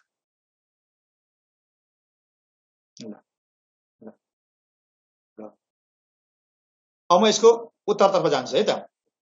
यसको उत्तर के हुन्छ भन्दाखेरि चाहिँ यो हुन्छ, कुन चाहिँ व्याख्या गलत छ भनेको छ नि त।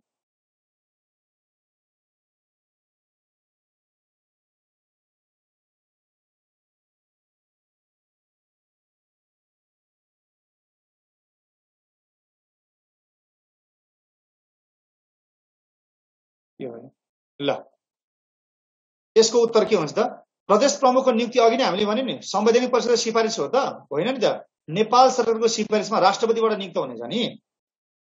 यो के भयो त? यसको अप्सन घ भयो। के यसको सेटिङ ब्युरो के अरे, यो घ है। यो क ख ग सही हुन्, यसको व्याख्या यहाँ गलत छ। अब सर म्यामहरु, म तपाईले एकदमै ध्यान दिएर यहाँ तपाईले ध्यान दिन, तपाईको दिमाग यतातिर केन्द्रित गर्न चाहे। म योलाई व्याख्या गर्न चाहन्छु है। प्रत्येक नागरिकलाई राज्यबाट आधारभूत तहसम्मको शिक्षा अनिवार्य र निशुल्क पाउने हक हुनेछ। तपाईले त टिप्पणी गर्नुस्, म तपाईलाई दुई चारवटा पोइन्ट भन्छु। हामीले धारा 31 मा के भनेका छौं त? शिक्षा सम्बन्धी हक भनेका छौं हैन? र त्यसका कतिवटा प्रावधान भनेका छौं? 5 वटा प्रावधान भनेका छौं। पहिलो प्रावधान के हो त्यहाँ लेख्नुस्। धारा 31 को उपधारा 1 ले के भन्छ त? लेख्नुस् है, टिप्पणी गर्नुस्। प्रत्येक नागरिकलाई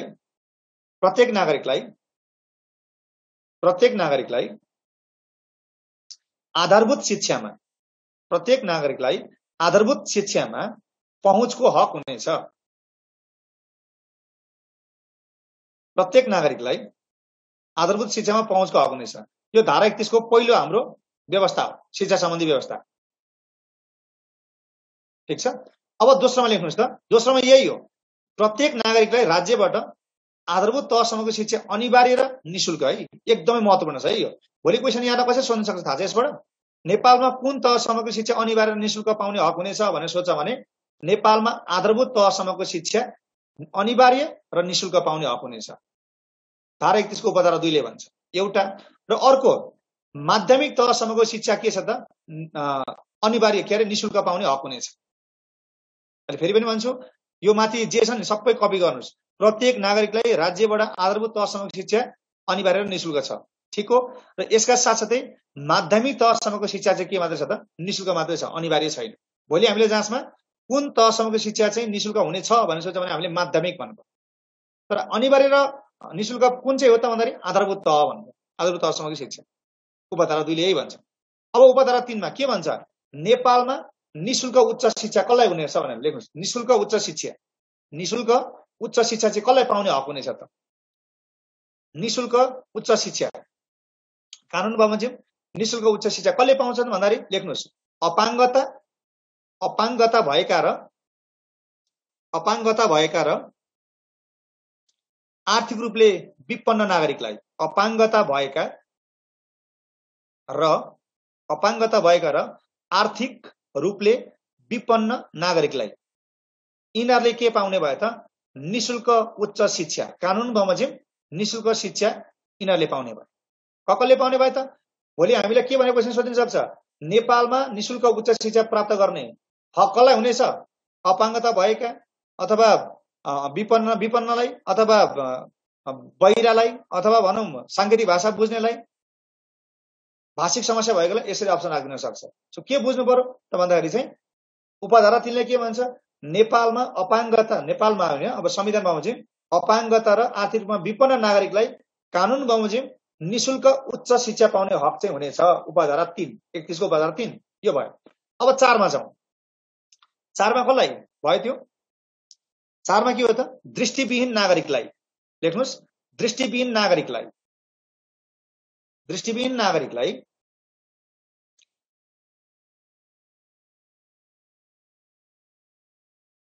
पहुँच के हक हुनेछ भन्न खोजेको भनेको के होला बुझाइदिनु। पहुँचको हक हुनेछ भनेको त्यहाँ उसको एक्सेस हुनेछ भनेको नि, हैन? जस्तै आधारभूत शिक्षामा चाहिँ सबै नेपाली नागरिकको त्यहाँ चाहिँ पहुँच हुनुपर्छ भनेको चाहिँ हो नि त। पहुँच भनेको एक्सेस हो नि त, हैन? त लेख्नुस् है, दृष्टिविहीन नागरिकलाई ठीक छ। दृष्टिविहीन नागरिकलाई कुन माध्यमबाट शिक्षा दिने त? ब्रेल लिपि, ब्रेल लिपि। दृष्टिविहीन नागरिकलाई ब्रेल लिपि छामेर के दृष्टिविहीनलाई।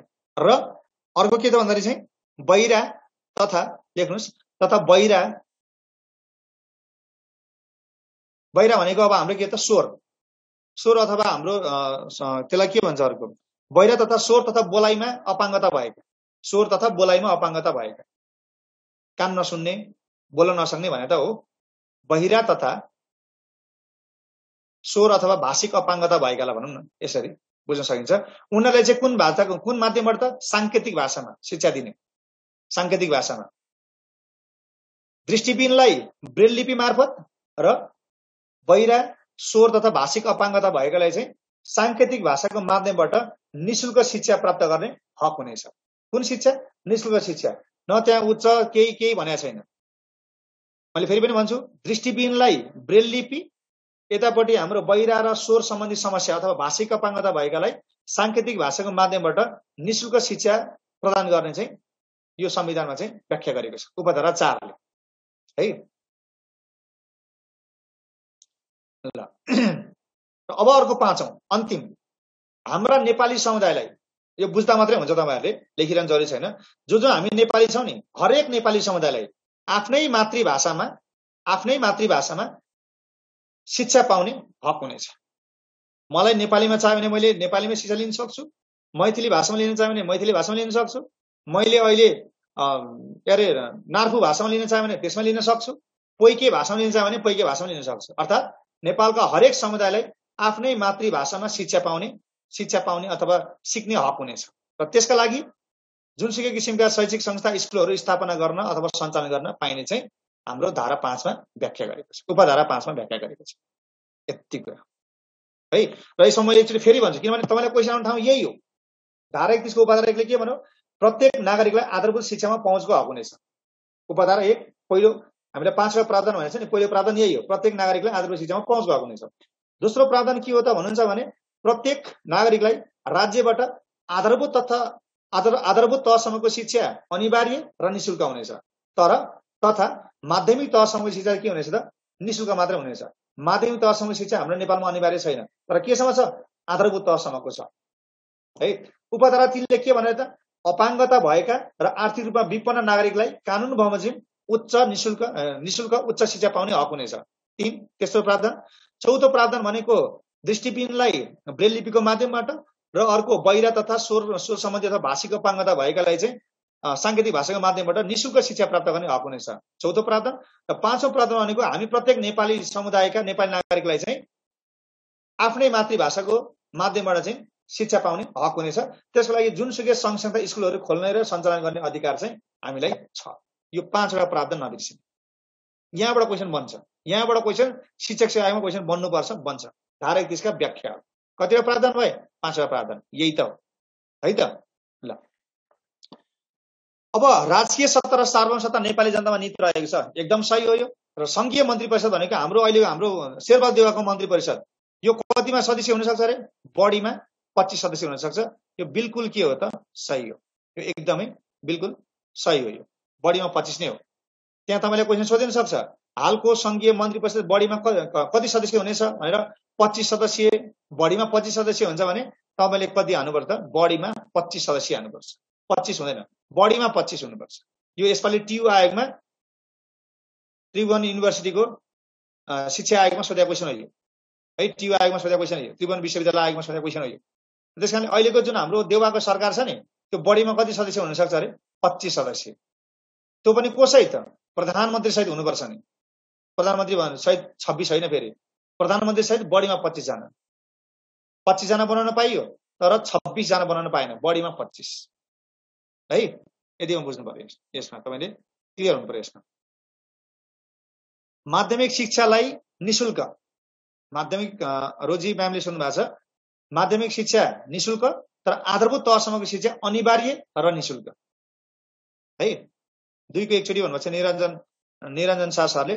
निरञ्जन शाह सर, प्रत्येक नागरिकलाई राज्यबाट आधारभूत तहसम्मको शिक्षा अनिवार्य र निशुल्क, र माध्यमिक तहसम्मको शिक्षा चाहिँ निशुल्क मात्रै, अनिवार्य छैन।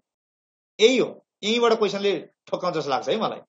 ल अब हामी जान्छौँ धारा 28 मा, सरी प्रश्न नम्बर 28 मा, र आज हामी 30 नम्बरसम्म जान्छौँ। ल सम्पत्तिमा दम्पतिको समान हक हुने कुरा नेपालको संविधानको कुन धारामा व्यवस्था गरेको छ? ल भन्नुहोस् त।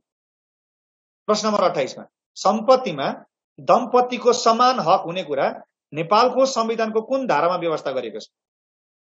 घ क डी घ घ घ घ घ क। मैले यसमा तपाईलाई दुईटा कुरा बताउन खोजेँ है। कुन कुन धारामा के व्यवस्था छ भन्ने कुरालाई मैले जोड्न खोजेँ, र त्यो कुन धारासँग सम्बन्धित व्यवस्था हो त्यो पनि जोड्न खोजेँ। क धेरै शर्मा मैले क भन्नुभएको छ, तर यसको उत्तर चाहिँ के हो त भन्नुहुन्छ भने यसको उत्तर घ हो। धारा 38 महिलाको हक। धारा 38 मा के छ त हाम्रो यहाँ? धारा 38 मा के छ त? महिलाको हक छ। धारा 38 मा के छ त? महिलाको हक छ। महिलाको हक धारा 38 मा।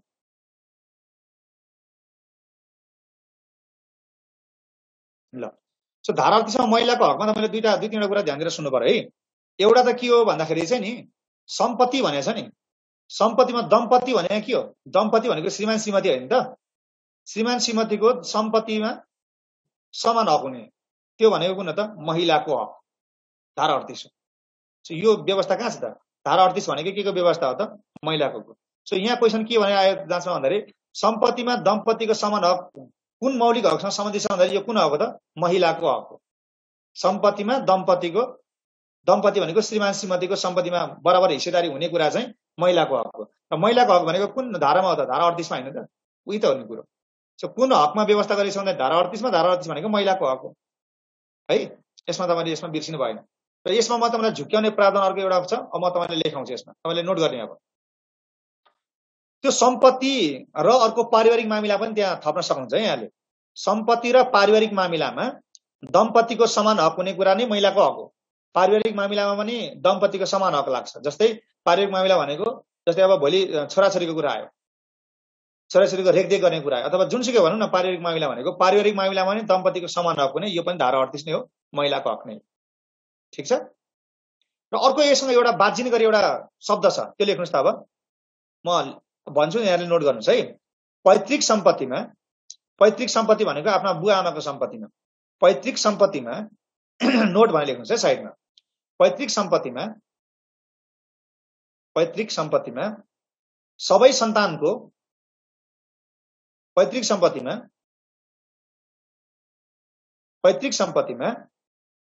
सबै सन्तानको समान हक हुनेछ।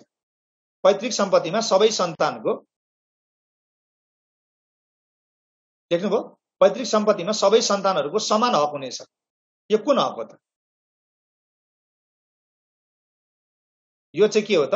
समानताको हक हो है। यो धारा 18 हो, समानताको हक। त्यसैगरी अर्को लेख्नुस्, समान कामका लागि समान ज्याला, एउटै कामको लागि एउटै श्रमको लागि चाहिँ एकै तरिकाको पेमेन्ट भन्ने कुरा हो। समान कामका लागि समान ज्याला, यो कुन हक हो त? यो पनि समानता नै हो। समान कामको लागि समान ज्याला है त, समान कामको लागि समान ज्याला।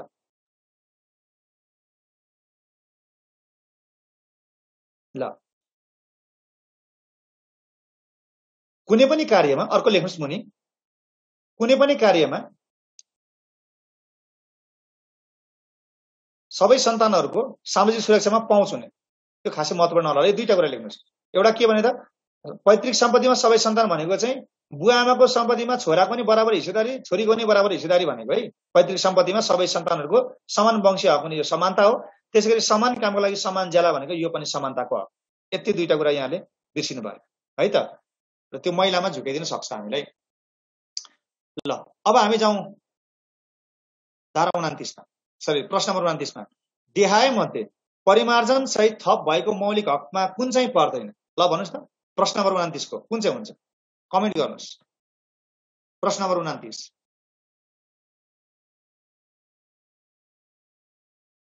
ग ग ग घ ग डी क ख ग।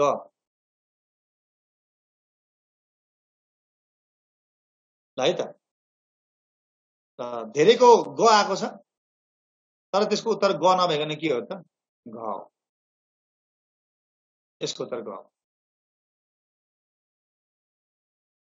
अमय भन्छु, यो तीनटा माथि छन् नि। हाम्रो संविधानमा कतिवटा हक छन् अरे त? 31वटा मौलिक हक छन् नि। पहिलाको संविधानमा कतिवटा थियो? 63 सालमा 21वटा थियो। थपेका कतिवटा? 10वटा हुन्। परिमार्जन भनेको के हो त भन्दाखेरि चाहिँ शब्दहरू तलमाथि पारेर भने हो परिमार्जन भनेको हैन। र पूर्ण रूपमा थप भएका 7वटा लेख्नुस् त त्यहाँनेरि। पूर्ण रूपमा थप भएका मौलिक हकहरू कतिवटा हुन् त? 7वटा हुन्।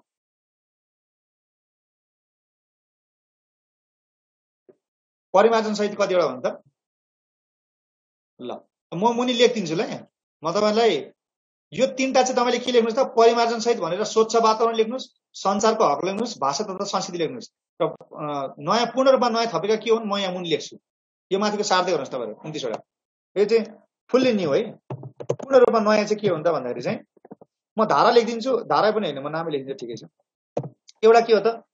सम्मानपूर्वक, म त टाइप गर्छु ल, म त रोमनमा टाइप गरेर म यहाँ पेस्ट गर्छु है त।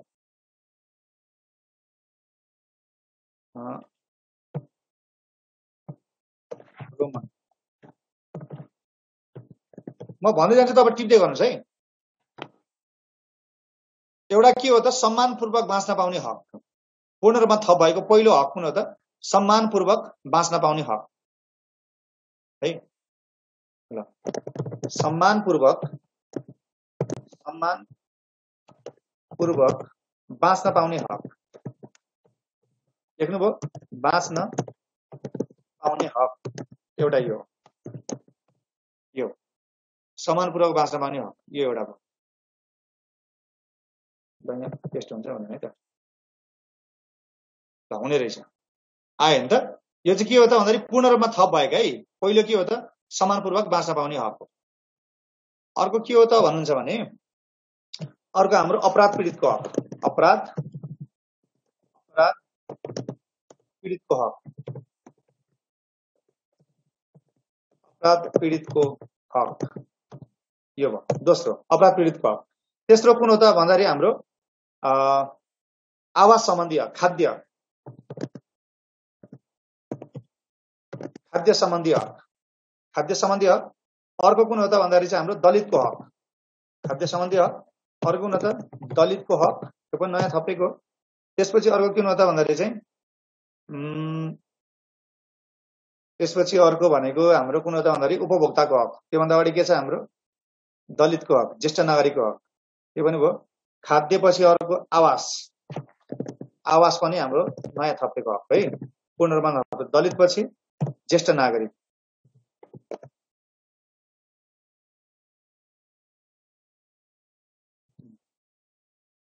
एक दुई तीन चार पाँच ज्येष्ठ नागरिक, ज्येष्ठ नागरिक।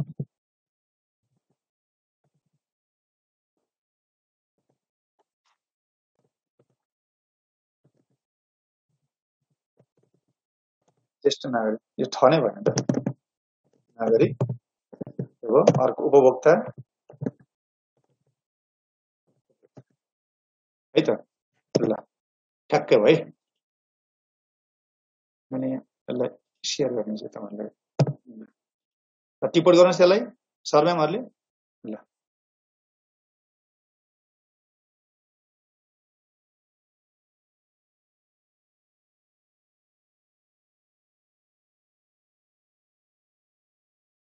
ल यी हाम्रो नेपालको वर्तमान संविधानमा पूर्ण रूपमा थप भएका नयाँ मौलिक हक चाहिँ हुन्। सम्मानपूर्वक बाँच्न पाउने हक, हेर्नुहोस् है, अपराध पीडितको हक, खाद्य सम्बन्धी हक, आवासको हक, दलितको हक, ज्येष्ठ नागरिक यहाँ ठ भएन, थ भयो। र अर्को उपभोक्ताको हक, 1 2 3 4 5 6 7 यी पूर्ण रूपमा नयाँ थप भएका। भोलि तपाईँले क्वेसन सोध्ला नसोध्ला यो टिपिराख्नुहोस्। दिएको संविधानमा, हालको संविधानमा पूर्ण रूपमा थप भएका मौलिक हकहरू कतिवटा भन्दाखेरि 7 वटा हुन्। र परिमार्जन सहित थप भएका भनेको यी 3 टा हुन् है। यी ज्येष्ठ नागरिकहरू त ज्येष्ठ नागरिक त पूर्ण रूपमा नयाँ थप भएको हो नि त यो। अथवा भोलि यो क्वेसन कसरी सोध्न सक्थ्यो हामीलाई भन्दाखेरि नेपालको वर्तमान संविधानमा दियामध्ये पूर्ण रूपमा थप भएको मौलिक हक कुन हो भनेर सोद्धाखेरि यसको एन्सर के हुन्छ त ज्येष्ठ नागरिकको हक हुन्थ्यो। अथवा परिमार्जन सहित कुन परेन भन्दा यही परेन, किन यो त पूर्ण रूपमा नयाँ हो कि नि त। सो यी 7 वटा पुरै नयाँ, यो माथिको हरि अक्षरमा लेखेका 3 टा परिमार्जन सहित भने 7 वटा यता 3 टा भने 10 वटा भएको भयो नि त। पहिलाको संविधानमा 21 वटा मौलिक हक हुन्, अहिलेको 31 वटा, 10 वटा थपिएको।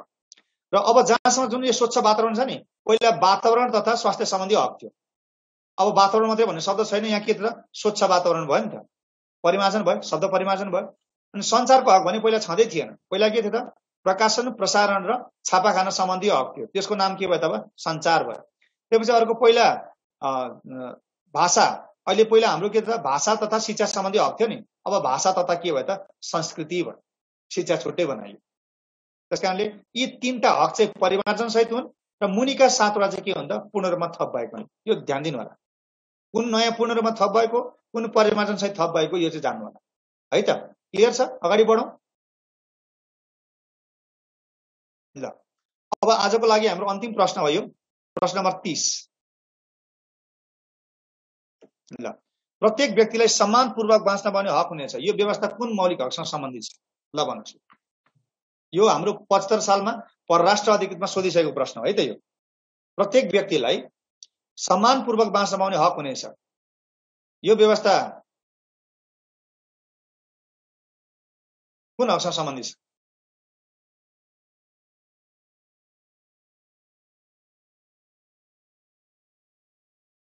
एन्सरै त्यही छ है त। यहाँ प्रत्येक व्यक्तिलाई नेपालमा सम्मानपूर्वक बाँच्न पाउने हक हुनेछ, यही हो। अब यसमा चाहिँ मैले तपाईँलाई भन्न खोजेको के हो भने प्रश्न चाहिँ के थियो भन्दाखेरि त्यतिखेर नेपालमा 2टा छ है, यो सम्मानपूर्वक बाँच्न पाउने हाम्रो धारा 16 नै हो। यहाँलाई मैले यसमा 2टा कुरा व्याख्या गर्न खोजेको छु। एउटा के हो भन्दाखेरि कसलाई चाहिँ सम्मानपूर्वक बाँच्न पाउने हक हुनेछ त? कसलाई? नेपाली नागरिकलाई, विदेशीलाई, स्वदेशीलाई, कसलाई हुनेछ भन्दाखेरि प्रत्येक व्यक्तिलाई, जोसुकैलाई पनि होस्, नेपालको सिमानाभित्र जो छिरो उसलाई, प्रत्येक व्यक्तिलाई चाहिँ यहाँ माथि हेर्नुहोस् त, प्रत्येक व्यक्तिलाई चाहिँ, प्रत्येक नागरिकलाई भनेर चाहिँ अप्सन राख्दियो भने नभन्ने, प्रत्येक व्यक्तिलाई सम्मानपूर्वक बाँच्न पाउने हक नै छ। यो भनेकै सम्मानपूर्वक बाँच्न पाउने हकै हो। र यसको अर्को व्याख्या सबैभन्दा महत्त्वपूर्ण जाँचमा छ। के हो त भन्दा ध्यान दिएर सुन्नु होला। नेपालमा मृत्युदण्डको सजाय हुने गरी कानुन बनाउन पाइने छैन। मैले फेरि पनि भने, लेख्नुस् तपाईले, त्यहाँ मुनि लेख्नुस् त, मृत्युदण्डको सजाय हुने गरी कानुन बनाउन पाइने छैन। नेपालमा पाइन्छ त सरम्यामहरु? पाइदैन नि। मृत्युदण्डको सजाय हुने गरी कानुन बनाउन पाइने छैन। यो कुन हक हो भनेर सोधिन्छ। र यो हक कुन हो त? यही सम्मानपूर्वक बाँच्न पाउने हक नै हो। यसको व्याख्या है त, क नै हो यसको। सम्मानपूर्वक बाँच्न हक मैले दुईटा कुरा भन्न खोजे। एउटा, प्रत्येक व्यक्तिलाई सम्मानपूर्वक बाँच्न पाउने हक हुनेछ, उपधारा 1। र अर्को उपधाराले के भन्छ भन्दाखेरि चाहिँ नेपालमा कसैलाई पनि मृत्युदण्डको सजाय हुने गरी कानुन बनाउन पाइँदैन। र यो भनेकै के हो त? सम्मानपूर्वक बाँच्न पाउने हक नै हो है त। ल, आजलाई सरम्यामहरु यो सेसनलाई यही रोकौं। अब छन् 50 वटा प्रश्न छन्। यो भोलि सकाएर हामी नेपालको भूगोल भोलि नै कन्टिन्यू गर्छौं। आजलाई यही रोकौं होला है यो सेसनलाई। र यसमा अब समसामयिक पनि जोडिन्छ म। अब यहाँ शिक्षा सम्बन्धी कुराहरु, अनुसूचीको कुराहरु छन्, बाँकी छन्। आज अब 7 बजिसकेको छ। यहाँहरुको अब टाइम अब यति नै भने छ क्यारे। र यहाँहरुका केही जिज्ञासा छन् भने अब म के जिज्ञासाहरु लिन्छु। त्यसपछि यहाँ सरस्वती क्वेशन देखाइदिनु भन्नुभएको छ केशव सरले। म सर र क्वेशनहरु देखाइदिन्छु है, पालै पालो। स्क्रिनशट गर्नु होला।